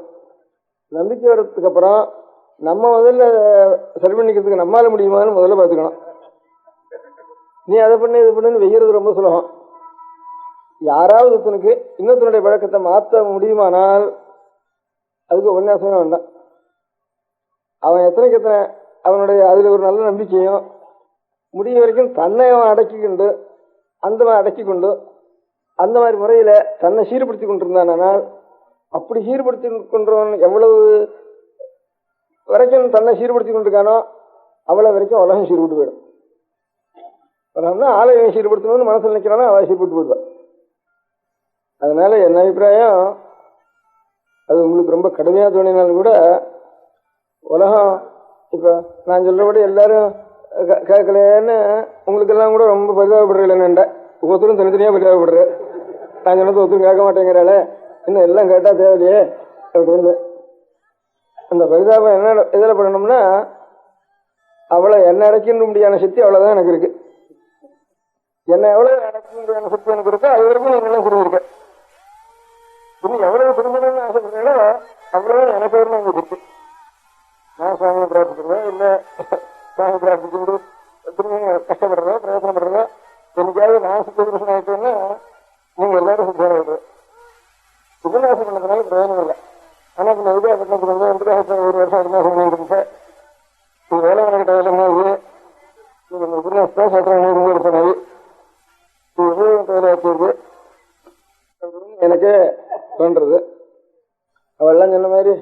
பட்டத்துக்கு வரணும்னு ரொம்ப பேர் பிரார்த்திச்சா, ரொம்ப நாளா பிரார்த்திச்சா அப்படின்னு சொல்லிட்டு எவ்வளவு பேர் பிரார்த்திச்சாலும் எனக்கு என்ன புரியாதமா வரமாட்டேன்னு சொல்லிட்டு இருக்கிறது ஒரு புரியாத சுகங்கிறது ஒரு தப்பு தானே அப்படின்னு. அதுதான் என்னத்துக்கு அப்படின்னு இந்த புரியாதத்தையாவது விட்டுடுவோம் அப்படின்னு. புரியாததுன்னு ஜனங்கள் நினைச்சிருந்தேன்னா அது ஒரு குறையா தோன்றது, அநேகம் பேருக்கு ஒரு குறையா தோன்றது. அது வரைக்கிட்டோம்ட்டு எல்லாரும் திருந்து வளாசி. நான் எல்லாரும் இத்தனை பேர் சரியா இனிமே சிகை வச்சுண்டு சஞ்சாவனம் பண்ணிட்டு பிரம்மேக்கம் பண்ணிட்டு அப்படி இருந்தா தான் வருவேன்னு சொன்னா, நான் என்ன நினைச்சேன், அப்படியாவது சரி அது முடியாத காரியம் எப்படி வர்றதுன்னு தானா தள்ளி போட்டுருவாளுங்கிறதுக்காக சொன்னேன். தவிர இது நான் வரத்துக்காக இது பண்ணிட்டானா அது பிரயோஜனம் இல்லை, அது சாஸ்வதமா இருக்கும் இருக்காது, நான் போன உடனே அது சரியா போயிடும். அதனால இந்த காரணத்தினாலேயாவது உபயோகம் இல்லாத காரியத்துக்கு எதுக்காக கூப்பிடுறா பட்டணத்துக்கு நம்ம, அதனால பிரயோஜனம் இல்லாத காரியத்துக்கு நான் இது பண்ணுவானேன்னு சொல்லி ஏதாவது அவளுக்கு ஒரு சமாதானப்படுத்தி பண்ணலாம்ங்கிறதுக்காக இது சொன்னது. அப்புறம் வெறும் பிடிவாதத்து பிடிச்சுட்டு உட்காந்துருக்கேன்னு சொன்னா அது வேண்டாம்னு வருது. ஆனா வந்ததுக்கு அப்புறம் வெறும் நிச்சயங்காலம் உபன்யாசம் பண்ணிட்டு இருப்பானே, ஒரு மாசம் 1.5 மாசம் வரைக்கும் அதிகமா ஒன்றும் சொல்லலைன்னா, அதுக்கப்புறம் இது என்னத்துக்கு இந்த உபன்யாசம் ராத்திரி முழுக்க இதெல்லாம் ஒரு கச்சேரி மாதிரி இருக்கு, அழகா இருக்கு, கேட்கறதுக்கு திருப்தியா இருக்கு, அது எதுக்காக இந்த காரியம் செய்யணும் அப்படின்னா அது நான் நினைச்சேனோ இல்லையா தானா ஒரு பிரயோஜனம் ஏற்பட்டிருக்கு. எனக்கு தானே ஒரு சந்தேகம் தானே, ஒரு புஸ்தகத்துல சந்தேகம், ஒரு பதத்துக்கு அர்த்தம் தெரியல, இந்த பச்சளைக்கு ஏதோ ஒரு பாஷையில புரியாத பாஷையில் இருக்கு, ஒரு பச்சளைக்கு அர்த்தம் என்ன பேர் என்ன அப்படிங்கிறதெல்லாம் சந்தேகம் தானே. வேறு தானே ஒரு பாஷையில ஒரு பதத்துக்கு அர்த்தம் தெரியலன்னா நாம் அதை தேடி கண்டுபிடிக்கிறதுன்னா ஒரு 10 நாள் ஆகுது. ஒரு 10 பேர் 20 பேர் உட்காந்துட்டு இருந்தானா அந்த சமயத்தில் எடுத்து போட்டா சட்டுன்னு எந்த சந்தேகம் இருந்தாலும் ஒவ்வொருத்தரும் ஒவ்வொன்று தெரிஞ்சிருக்கு, உடனே அதுக்கு தெளிவு ஏற்பட்டு போயிடுறது. அந்த மாதிரி ஜனங்கள்லாம் நிறைய பட்டணத்துல கூடியிருக்கா, இப்போ படிச்சவாளும் நிறைய கூடியிருக்கா, சாஸ்திரத்துல படிச்சவாளும் கூடியிருக்கா, லௌகிகத்துல படிச்சவாளும் கூடியிருக்கா, அன்னைக்கு பாஷையில படிச்சவாளும் கூடியிருக்கா. இந்த மாதிரி கூடியிருக்கிற இடத்துல நாம் சில அபிப்பிராயங்கள்லாம் வச்சுட்டு இருக்குவேன். இந்த அபிப்பிராயங்கள்லாம் சரியா ஏறுறதா, எல்லாரும் சரியா எடுத்துக்கிறாளா, முதல்ல அபிப்பிராயம் சரியா இருந்தா அப்புறம் அந்த அபிப்பிராயத்துல நமக்கு நம்பிக்கை வருதா, அதுக்கப்புறம் நாம அதை அனுஷ்டானம் பண்ண முடியுறதாங்கிற அப்புறம் பின்னால பார்த்துக்கும். அந்த மாதிரி நமக்கும் திடமான நம்பிக்கை நாமும் நம்ம அடைக்கிண்டு நம்ம அனுஷ்டானம் பண்ண முடியாத சக்தி வந்ததுதானே அப்ப ஏதாவது நான் ஆரண்ட பிரியமா இருக்கும், அவளுக்கும் கொஞ்சம் அந்த சக்தி அவளுக்கும் வரும். அது இல்லாம நீ அதை பண்ண இதை பண்ணுன்னு சொல்லிட்டு இருந்தோம்னா பிரயோஜனம் இல்லாத காரியம். நான் ஏதாவது சொல்லிட்டு இருந்தா கூட அதெல்லாம் ஆபீஸ் வாங்கி விடுறேன். அதனால நான் வந்ததுல எனக்கு ஒரு பிரயோஜனம் ஏற்பட்டது. நிறைய என்னென்னமோ அபிப்பிராயங்கள் ரொம்ப நாளா இருக்கிறதுல தோணிலே இருந்தது. அதெல்லாம் நிச்சயம் ஆயிரக்கணக்கான ஜனங்களை வச்சுண்டு அப்படியே அநேகமா படிச்ச ஜனங்களையும் வச்சுண்டு சொல்லிகிட்டே இருந்தோம்னா அவன் அநேக உபன்யாசங்களே நான் இது அப்படிதானே நானே எனக்கு சந்தேகத்தை கேள்வி கேட்டு அநேகம் பேர் அதுன்னு சொல்லியும் இருக்கேன். பாதி உபன்யாசம் நான் கேட்டு அவ பதில் சொல்ல முடியாத உபன்யாசங்கள் தான் பாதி இருந்திருக்கு. அதுவும் அநேகமா இந்த இப்ப இந்த சாத்திர மாசத்துல ராத்திரி கீதோபன்யாசங்கிறதுல நான் உபன்யாசம் பண்ணதே குறைச்சல், இருந்த உபன்யாசம் பண்ணதான் ஜாஸ்தி. அதனால ஒவ்வொருத்தரையும் உபன்யாசம் பண்ணிட்டு அதுதான் அப்பப்போ தெளிவுபடுத்திட்டு விஷயங்களை. அதனால நாம் சில அபிப்பிராயங்கள் என்னமோ ரொம்ப நாளா 50 வருஷம் பெருன்னா உட்காந்துருந்தோம்னா உள்ளே உட்காந்துருந்தோம்னா வீடு வாசல் அந்த பொறுப்பு இல்லாம சுவாமியில போய் உட்காந்து 50 வருஷம் உள்ளே உட்காந்துருந்தா என்னென்னமோ மனசுல தோணின்னு இருக்கும் இல்லையா, அந்த தோணினதெல்லாம் சரிதானா அதெல்லாம் அலசிவிடுவோம். அந்த எண்ணம் இல்லை, தானே அலச முடியாத பிரயோஜனம் ஏற்பட்டது இங்க வந்ததுனால. ஏன்னா வரலேன்னு சொல்லிட்டு இருக்காளே, பிடிவாதம் சொல்லிட்டு இருக்காளேன்னு அப்படி தோணாம இருக்கணும் ஜனங்களுக்குன்னு அதுக்காக போய் போனேன். அதுக்கப்புறம் கொஞ்சம் கொஞ்சமா 10 நாள் இருப்போம்ட்டு மெயில் பேப்பர்ல கூட போட்டான். 10 நாள் ஸ்டேனே போட்டான், 13 நாள் ஸ்டேயோ 11 நாள் ஸ்டேயோ முதல்ல வந்த நாளே போட்டான். நானும் அப்படி கிராக்கி பண்ணிட்டு தான் இப்போ 1.5 வருஷம் ஆயிட்டு எனக்கு. அதனால முதல்ல உபன்யாசம் பண்ற உத்தேசமே இல்லை. இருந்ததுக்கு அப்புறம் இப்படியே ஏதாவது வெறும் இருக்கிறத இருந்தா வெறும் உட்காந்துருக்கோம், இல்லவனா வெறும் பேச்சா போறது, இல்லவனா ஜனங்கள் தரிசனம் வருது, அதுவும் சிரமமா தான் இருக்கும் உடம்புக்கு. அந்த சிரமத்துக்கு இதையாவது ஏதோ நமக்கு தோணுன அபிப்பிராயங்கள் சொல்லிட்டே இருப்பேன் இருக்கு. அதுல கொஞ்சம் அதை கிரகிக்கக்கூடியவா இங்க இன்னும் கொஞ்சம் ஜாஸ்தி கிடப்பா இந்த ஊர்ல. கிரகிச்சு அந்த சமயத்துல சட்டுன்னு உபன்யாசம்னு பதில் சொன்னா கூட தனித்தனியா பேசிக்கிற சமயத்துல கொஞ்சம் அதுல இருந்து நமக்கு கொஞ்சம் தெளிவு ஏற்படும் அப்படிங்கிற ஒரு ஆசையினால அது பிரயோஜனப்பட்டது எனக்கு. இப்போ நான் பட்டணத்துக்கு வந்தது காட்டிலும் அநேக அபிப்பிராயங்கள் எனக்கு இன்னும் கொஞ்சம் தெளிவுபட்டுருக்கு. அது ஒரு பிரயோஜனம். இப்ப இங்க வந்ததுடைய பிரயோஜனம் எனக்கு தெளிவுபட்டுருக்கு. அதனால நான் உத்தேசமே நீங்கள்லாம் முந்தியும் நீங்கள்லாம் அனுஷ்டானம் பண்ணணுங்கிற உத்தேசம் இல்லை, பின்னாலேயும் அனுஷ்டானம் பண்ணுங்கிற உத்தேசம் கிடையாது. நீங்க அதை பண்ணுங்கன்னு சொல்லி பிரயோஜனம் இல்லை. தானா உங்களிடத்துல எனக்கு பக்தி வந்ததுன்னா தானா பண்றதுக்கு ஆரம்பிச்சு. ஆனா இதுவரையும் கொஞ்சம் கொஞ்சம் பண்றதுன்னா அவ்வளவு பக்தி வந்திருக்குன்னு அர்த்தம். முழுக்க வரலன்னா அவ்வளவு பக்திக்கு நான் இன்னும் பாத்திரம் ஆகலைன்னு அர்த்தம். அதனால ஏன் நான் பாத்திரம் ஆகலைன்னா நான் என்ன இன்னும் சுத்திப்படுத்திக்கல அப்படின்னு அர்த்தம். அதனால நான் என்ன சுத்திப்படுத்திக்கணும்னா சுவாமிகிட்ட உங்களுக்கெல்லாம் நல்ல இப்போ கடைசியில நம்ம கவர்னர் ஜெனரலா இருந்தவர் சொன்ன விஷயத்துல சொன்னார், நமக்காக பகவானை பிரார்த்திங்கோன்னு சொன்னார். அவர் கேட்டுன்றது அப்படி மரியாதையா கேட்டுட்டார். எனக்காக பகவான் நான் பிரார்த்திச்சுக்கணும். எனக்கு பகவானை பிரார்த்திச்சுட்டா நான் சுத்தமாயிட்டா நீங்களாம் சுத்தமாயிடுது. என்னென்று உங்களுக்கு எல்லாம் அனுப்பு இருக்கிறதுனால எனக்கு பகவான் அனுகிரகம் பண்ணிட்டாருன்னா உங்களுக்கெல்லாம் தானே அனுகிரகம் வந்துடுறது அப்படின்னு உங்களுக்கெல்லாம் நல்ல புத்தி வரணும், நல்ல தர்மத்துல ஸ்ரத்தை வரணும் அப்படின்னு பிரார்த்திக்கிறத காட்டிலும் எனக்கு நல்லா அந்த அனுபவம் வரணும், எனக்கு இருக்கணும்னு அந்த நான் பிரார்த்திச்சேன்னா அதான் அர்த்தம் அதுக்கு நான் வச்சுட்டேன் இதுல. அதனால அவர் சொன்னாலும் சொல்லாமனாலும் அதுதான் அது ஒன்றும் வழி, வேற எல்லாம் வேணாலும் வேற வழியே கிடையாது. அதனால இதெல்லாம் விஷயங்களை கொஞ்சம் தெளிவுபடுத்திக்குவோம். அந்த தெளிவுபடுத்தின விஷயங்களை அதுக்கு உபயோகப்பட்டது. நான் இங்கே 1.5 வருஷம் இருந்தது. அதுக்கப்புறம் அதை நான் அனுஷ்டானம் பண்ண வேண்டியது அப்புறம் என்னுடைய கடமை. என்ன நான் என்ன அதை பண்ணின்றது என்னைக்காவது பண்ணிட்டு என்ன முடிஞ்சுதானா அப்போ நீங்களாம் லோகம் முழுக்க ஆதாரமே இருக்காது அப்படிங்கிற அர்த்தம். ஏன்னா என்ன இவ்வளவு ஜனங்களும் நீங்க நினைச்சுட்டு இருக்க ஒரு பழக்கம் ஏற்பட்டு போச்சு. எனக்கு பழக்கம் எனக்கு நல்லா என்ன நான் சுத்தம் பண்ணிக்கிறதுக்கு முடிஞ்சுதானா எனக்கு தெரியாதவா கூட சுத்தமாயிடுவா. ஆக நீங்கெல்லாம் இவ்வளவு ஜனங்கள் நிச்சயம் ஒரு 1.5 வருஷம் பழகி இவ்வளவு ஆகிட்டு ஆனால் நீங்க சுத்தப்படுறதுல சந்தேகமே இல்லை. அதனால நான் பண்ண வேண்டியது பிரார்த்தனை பண்ணி என்ன சுத்தப்படுத்திட்டு நான் எதை இப்போ நல்லா ஏதோ சாஸ்திரம் அஸ்திரம் அது லௌகிகம் எல்லாத்தையும் கலந்து இதுதான் தத்துவம் இப்படிதான் இருக்கணும் அப்படின்னு என்ன மனசுல நான் முடிவு கட்டிட்டு இருக்கேனோ இப்போ இந்த ஒரு வருஷம் உபன்யாசம் பண்ணதுல இருந்து அதே அனுபவம் பண்றது பெரிய காரியம். ஒரு சின்ன போட்டோ அட்ஜஸ்ட் பண்ணிக்கிறதுக்கே சிரமமா இருக்கு, ஒண்ணுக்கு ஒண்ணு அட்ஜஸ்ட் பண்ணிக்கிறதுங்கிறது. குடும்பத்தில் அட்ஜஸ்ட் பண்ணிக்கிறது எவ்வளவு சிரமமா இருக்கு, ஒவ்வொரு மனுஷனுடைய லைஃப் அட்ஜஸ்ட் பண்ணிக்கிறது எத்தனை சிரமமா இருக்கு. விஷயம் தெரிஞ்சா கூட அந்த அட்ஜஸ்ட்மெண்ட் தான் சரியா போக்கஸ் ஆறதுங்கிற இதுல இந்த போக்கஸ் ஆறதான் கஷ்டமா இருக்கு ஒரு வாழ்க்கையிலையும். அந்த போக்கஸ் நான் போக்கஸ் பண்ணிட்டேன்னா அப்புறம் உங்களுக்கு எல்லாம் தானா ஸ்ரத்த வந்துடும். அது இல்லைன்னா அதுக்காக உங்களுக்கு குத்தம் இல்லை. அதனால நீங்க இதுக்காக கஷ்டப்பட வேண்டாம். நம்ம பிரியா சொன்னாலே நம்ம பண்ணலையே அவள் சொன்னாலே அப்படின்னு துக்கப்பட்டா துக்கம் தான் மிச்சம். அதனால ஒன்றும் துக்கப்பட வேண்டாம். ஏதோ நாங்க ஏதோ இந்த மாதிரி விஷயங்களை சாவகாசப்பட்ட சமயத்துல இப்படியே நாம் அலசிக்கிற மாதிரி அலசிங்க, அவ்வளவுதான் முடியும். அதுக்கு மேல அனுஷ்டானம் பண்றதுங்கிறதுக்கு நம்முடைய பழக்கம் தான் காரணம். இவ்வளவு தூரமாவது எங்க இந்த விஷயத்துக்கு பாக்கி எத்தனையோ விஷயங்களுக்கு ஜனங்கள் சேர்ந்து இந்த விஷயங்களை ஒரு கண்ணுக்கு ஆனந்தமா ஒரு பாட்டு கேட்கறதோ அல்லது ஒரு சித்திரமான ஒரு படங்கள் பார்க்கறதோ ஒரு நாடகங்கள் பார்க்கறதோ அல்லது நாட்டியங்களை பார்க்கறதோ இப்படி அதுல இந்திரியங்களுக்கு தற்கால விஷயம் இருக்கிறதுல ஜனங்கள் நிறைய சேர்றது. அது இல்லாம ஒரு கதைகளை கேட்கறது அப்படின்னு பரந்தநாத கதை சொல்றா, ஸ்ரீராமகிருஷ்ணன் பாகவதம் சொல்றான்னா அதுல ஒரு கதையில் இருக்க முடியாதுன்னா அது கதாத்வாரா கொஞ்சம் தர்மம் அங்க ஒரு கதையை வச்சுன்னு தர்மம் சேர்றது. அப்படி அதுக்கு ஜனங்கள் சேர்றது. இல்லாமனா ஒரு பெரிய ராஜாங்க கட்சிகள் அனைத்து இதுகள் இருந்தானா அதுல ராஜாங்கத்துல இது பெரிய மனுஷாலும் இருந்தாலும் சரி, ஜனங்களுடைய ஒரு கட்சி அபிமானத்தினாலும் சரி அதையும் ஜனங்கள் சேர்றது. அது ஒன்றும் இல்லாம இந்த மாதிரி சத்விஷயங்களை ஏதோ கதையும் இல்லை, பாட்டும் இல்லை, கூத்தும் இல்லை, கட்சியும் இல்லை, ராஜாங்க சம்பந்தமும் இல்லை. இருந்தாலும் இந்த விஷயங்களை பத்தி நாம் அலசறதுக்காக எனக்கு நீங்கள்லாம் உபயோகப்பட்டு அதனால நீங்கள்லாம் க்ஷேமமா இருங்க. அதுக்கு நீங்க உபயோகப்பட்ட பரியந்தான் முடிஞ்ச சமயத்துல அதை ஞாபகப்படுத்திங்க. அதான் ஞாபகப்படுத்தின்னு தான் வரும். இந்த வேதத்திலேயே சொல்லியிருக்கு. அஸ்வமேத யாகத்தை பத்தி சொல்றப்போ இந்த அஸ்வமேதத்தை எவன் மொத்தம் பண்றானோ அவன் பெரிய மகாபாபங்களை எல்லாம் தாண்டி விடுறான். இந்த அஸ்வமேதங்களை பண்றது மாத்திரம் இல்லை, இந்த அஸ்வமேத பிரகாரம் என்னதுன்னு தெரிஞ்சுக்கிட்டு இருக்கானே அவனும் இந்த மாதிரி பெரிய பிரம்மஹத்தியெல்லாம் தாண்டி விடுறான்னு அந்த மனசுல ஒரு தரம். இப்ப நான் அவங்களெல்லாம் வச்சுட்டு 1.5 வருஷம் அநேக விஷயங்களை சர்ச்சை பண்ணி அலசி எனக்கு ஒரு தெளிவுபடுத்தினேன்னு சொன்னேனே.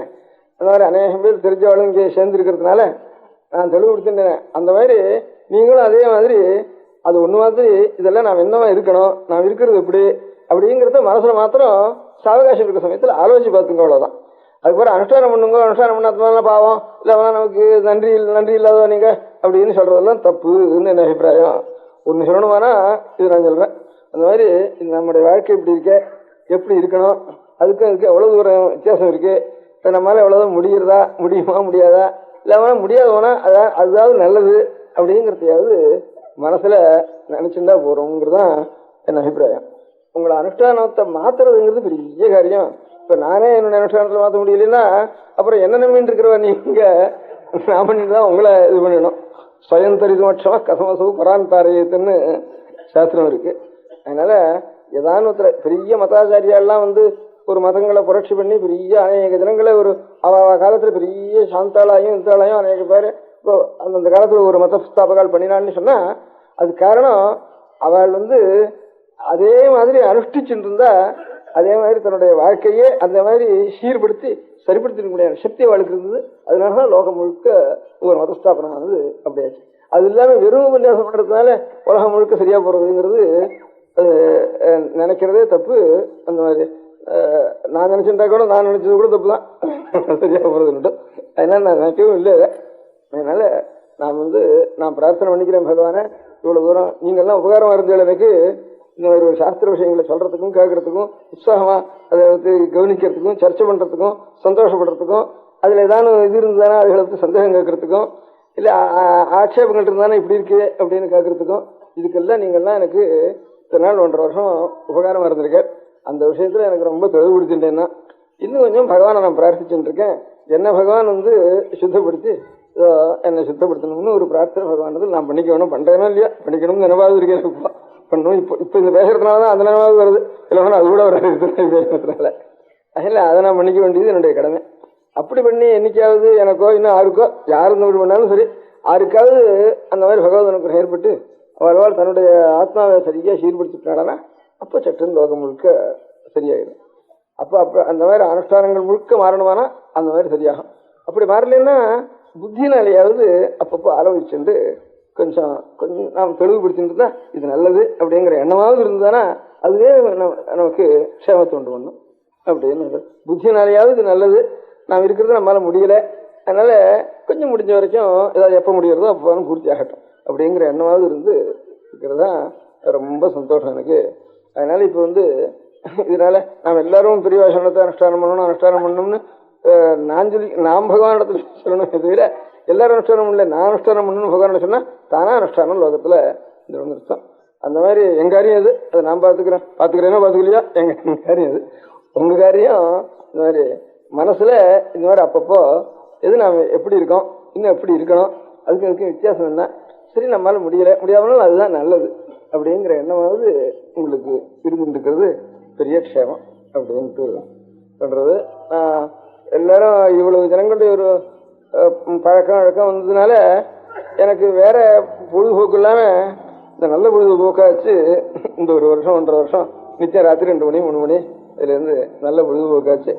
அதனால எல்லாருக்கும் மொத்தத்துல எல்லாருக்கும் ஒரு நல்ல பிரவೃತ್ತಿ ஏற்பட்டு எல்லாரும் க்ஷேமமா இருக்கணுங்கிற மொத்தமான ஒரு பிரார்த்தனைய நான் பகவானிடத்தில் நான் செய்ய வேண்டியது. எனக்கு தானே உங்களுக்கெல்லாம் அனுகிரகம் பண்ண சக்தி பகவான் கொடுத்தாருன்னா அந்த அனுகிரகம் பண்ற உங்களுக்கு எப்பவும் நல்ல சித்தவருத்தியோட ஒரு குறவு இல்லாமல் இகலோகத்திலையும் ஒரு ஈதிபாசம் இல்லாமல் க்ஷேமமா இருந்துட்டு நம்முடைய சந்ததிகளும் நல்ல வழியில் வரும்படியாக ஒரு எண்ணம் ஒன்றும் மனசுல இருந்துட்டு இருக்கணும். அது அனுஷ்டானத்துல தானா வருது, ஈஸ்வரனுடைய அனுகிரகத்தினால தானா சுயமா அப்படின்னுட்டு அதுதான் உங்களிடத்துல சொல்லணும்னுட்டு. அதனால இனிமேல் உபன்யாசம் பண்றவா இனிமே எப்போ உபன்யாசம் பண்ணாலும் பிரியாசனத்துல கொஞ்சமாவது நாம் அனுஷ்டானம் பண்ணணும் அப்படின்னு ரொம்ப குறைவா இருக்குங்கிற வார்த்தை கூடாது அப்படின்ற அர்த்தம்.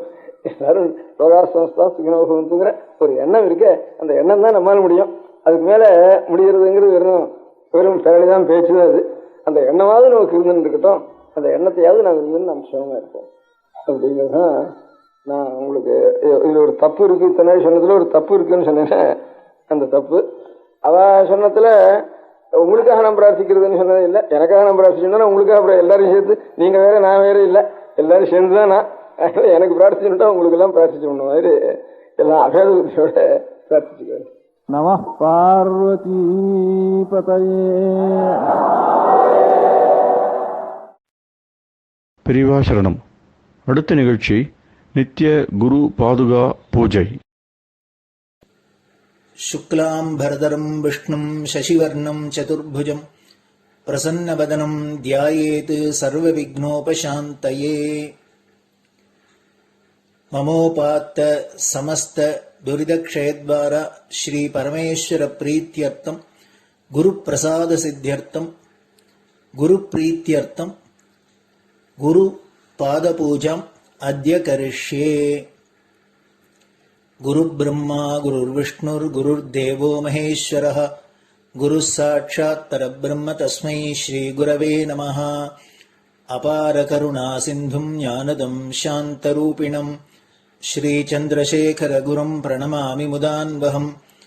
सदाशिवसमारम्भाम् शङ्कराचार्यमध्यमाम् अस्मदाचार्यपर्यन्ताम् वन्दे गुरुपरम्पराम्। எல்லோரும் குருவை பெரிவாளை தியானம் பண்ணிண்டு அர்ச்சனை பண்ணுவோம். அஷ்டோத்திரம். பெரியவா அஷ்டோத்திரம் பல அஷ்டோத்திரங்கள் இருக்கு. அதுல எளிமையா சுலபமா எது இருக்கோ அதை நான் இப்ப சொல்றேன். எல்லோரும் இதை கேட்டுண்டே திருப்பி சொல்ல முடிஞ்சுபா சொல்லி சொல்லி பெரியவாளுக்கு பாதத்துல ஒவ்வொரு புஷ்பத்தை அர்ச்சனை பண்ணலாம். ஓம் ஸ்ரீ காஞ்சி காமகோட்டி பீடாதீஸ்வராய நமஹ. ஸ்ரீமத் சந்திரசேகரேந்திர சரஸ்வதி குருப்யோ நமஹ. சந்நியாசாஸ்ரமசிகராய நமஹ. காஷாய தண்டதாரிணே நமஹ. சர்வபீடாபஹாரிணே நமஹ. स्वामिनाथ गुरवे नमः. करुणासागराय नमः. जगदाकर्षण शक्तिमते नमः. सर्वचराचर हृदयस्थाय नमः. ओम भक्त परिपालक श्रेष्ठाय नमः. धर्म परिपालकाय नमः. श्री जयेन्द्र सरस्वत्याचार्याय नमः. श्री विजयेन्द्र सरस्वती पूजिताय नमः. शिवशक्ति स्वरूपाय नमः. भक्ताभीष्ट प्रदायकाय नमः. ब्रह्मण्य पोषकाय नमः. ब्रह्म विष्णु शिवैक स्वरूपाय नमः. कांची क्षेत्रवासाय नमः. कैलाश शिखरवासाय नमः. स्वधर्म परिपोषकाय नमः. चातुर्वर्ण संरक्षकाय नमः. लोकरक्षण संकल्पाय नमः. ओम ब्रह्मनिष्ठापराय नमः. सर्वपापहराय नमः. धर्मरक्षक संतुष्टाय नमः. भक्तार्पितधन स्वीकर्त्रे नमः. सर्वोपनिषत् सारज्ञाय नमः. सर्वशास्त्रगम्याय नमः. सर्वलोक पितामहाय नमः. भक्ताभीष्ट प्रदायकाय नमः. ब्रह्मण्य पोषकाय नमः. नानाविध पुष्पार्चितपताय नमः. रुद्राक्ष क्रीडधारिणे नमः. भस्मोद्दोलित विग्रहाय नमः. सर्वज्ञाय नमः. सर्वचराचर व्यापकाय नमः. अनेक शिष्य परिपालकाय नमः. मनश्चाञ्चल्य निवर्तकाय नमः. अभयहस्ताय नमः. भयापहाय नमः. यज्ञपुरुषाय नमः. यज्ञानुष्ठान रुचिप्रदाय नमः. यज्ञसम्पन्नाय नमः. यज्ञसहायकाय नमः. यज्ञफलदाय नमः. यज्ञप्रियाय नमः. उपमानरहिताय नमः. स्फटिक तुलसी रुद्राक्ष हारधारिणे नमः. चातुर्वर्ण समदृष्टये नमः. ऋग्यजुस्साम अथर्वणादि चतुर्वेद संरक्षकाय नमः. दक्षिणामूर्ति स्वरूपाय नमः. जाग्रत स्वप्न सुषुप्ति अवस्थातीताय नमः. कोटि सूर्यतुल्य तेजोमय शरीराय नमः. साधु संग संरक्षकाय नमः. अश्वगज गोपूजा निर्वर्तकाय नमः. गुरुपादुक पूजातुरन्तराय नमः. कनकाभिषिक्ताय नमः. स्वर्ण बिल्वदल पूजिताय नमः.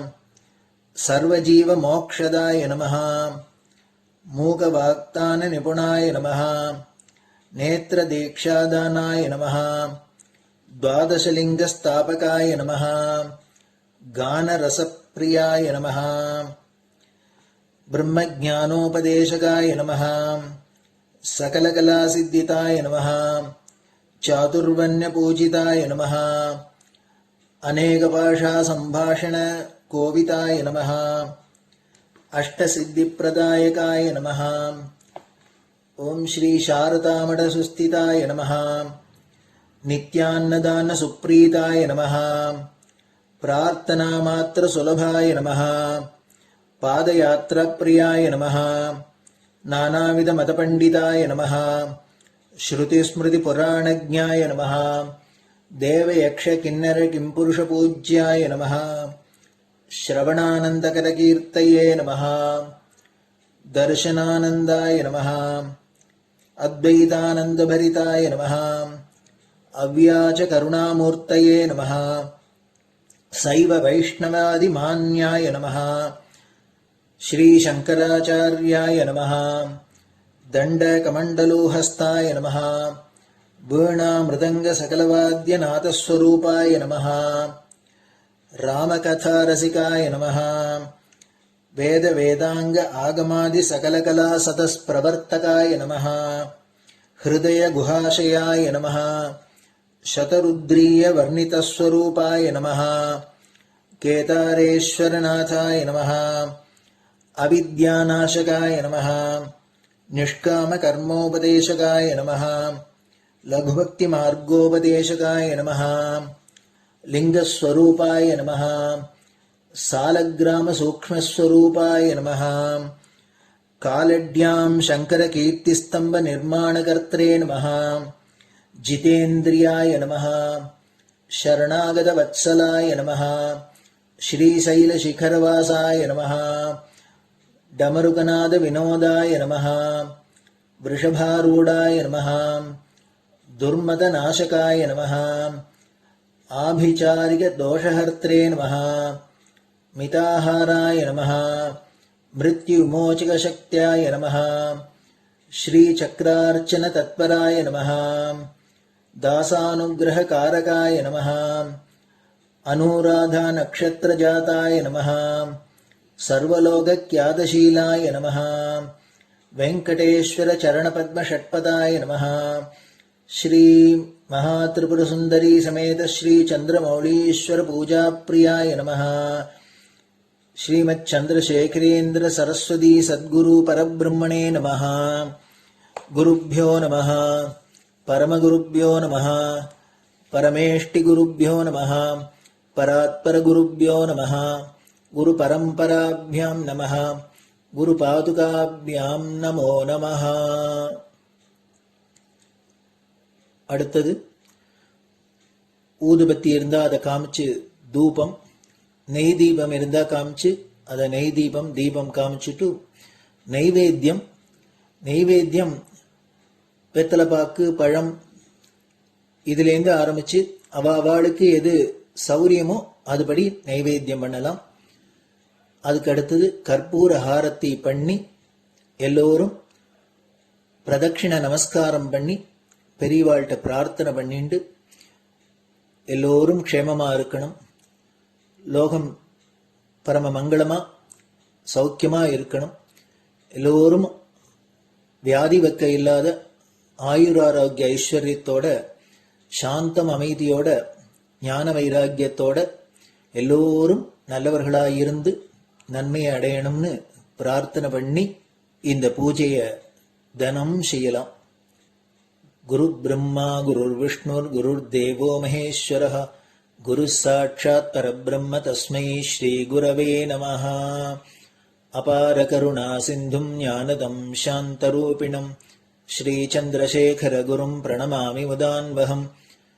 சதாசிவசமாரம்பாம் சங்கராச்சாரிய மத்யமாம் அஸ்மதாச்சாரிய பர்யந்தாம் வந்தே குரு பரம்பராம். குரு பாத பூஜை நிறைவடைஞ்சது. பெரியவா சரணம். திருச்சிற்றம்பலம். நிலை பெறுமாறு எண்ணுதியேல் நெஞ்சே நீவா,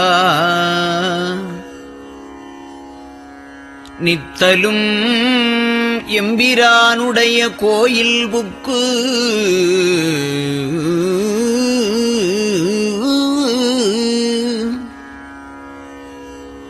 புலர்வதன் முன்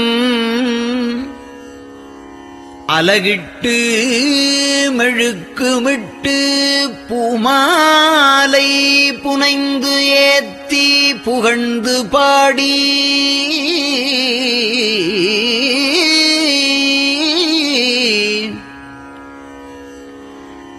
தலையாரக் கும்பிட்டு கூத்தும் ஆடி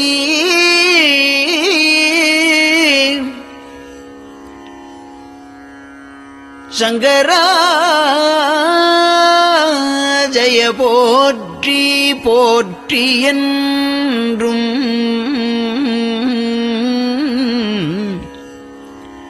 அலைபுனல் சேர் செஞ்சடையம் ஆதி என்றும் ஆரூரா என்றென்றே அலரானில்லே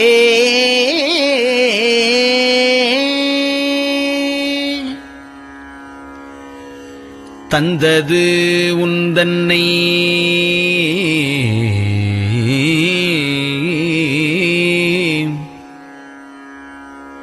கொண்டது எந்தன்னை சங்கரா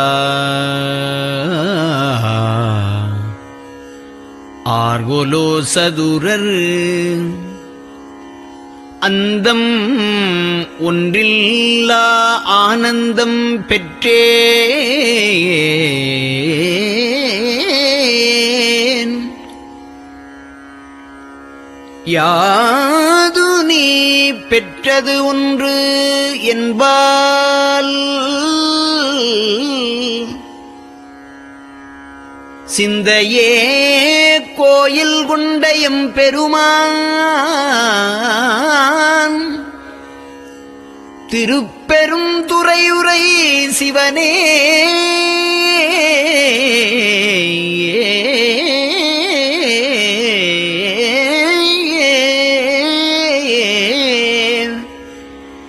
எந்த ஈசா உடல் இடம் கொண்டாய் யான் இதற்கு இளன்வோர் கைமாறே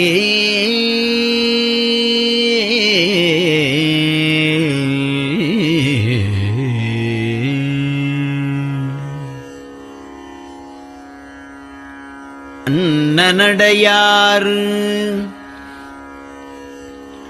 அமுத மொழியார் அவர்கள் பயில் தில்லை தென்னன் தமிழும் இசையும் கலந்த சிற்றம்பலம் தன்னுள்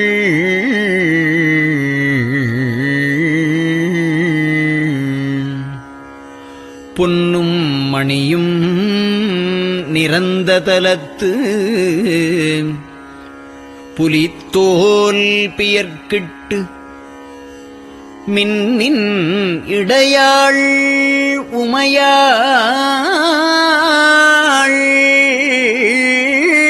காண விகிர்தன் ஆடுமே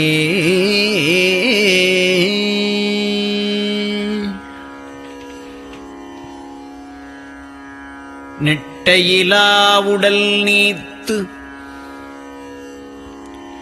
என்னை ஆண்ட நிகரிலா வண்ணங்களும்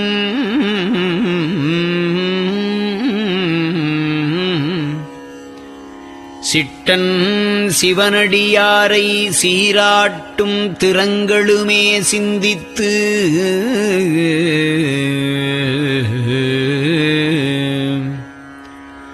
அட்டமூர்த்திக்கு என் அகம் நெகவூரும் அமிழ்தனுக்கு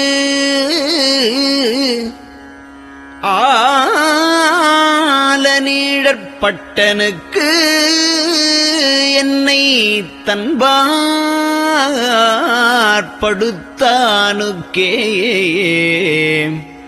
பல்லாண்டு குருதுமே.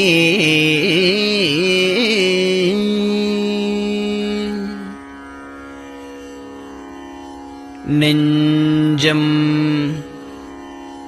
ஈசனைக் காண்பதே விரும்பி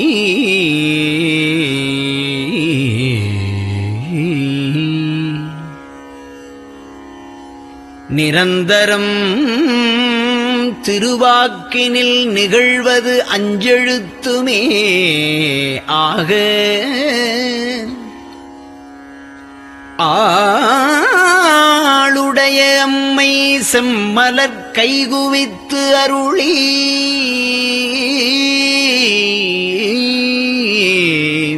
தஞ்சமாகி அரும் தவம் புரிய தரிப்பரே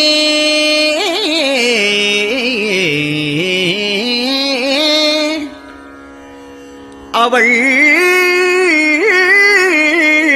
தனிப்பெரும் கணவர்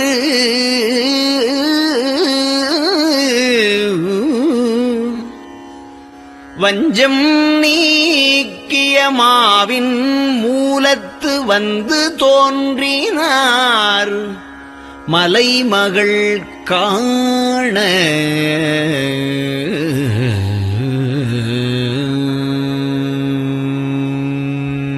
திருச்சிற்றம்பலம்.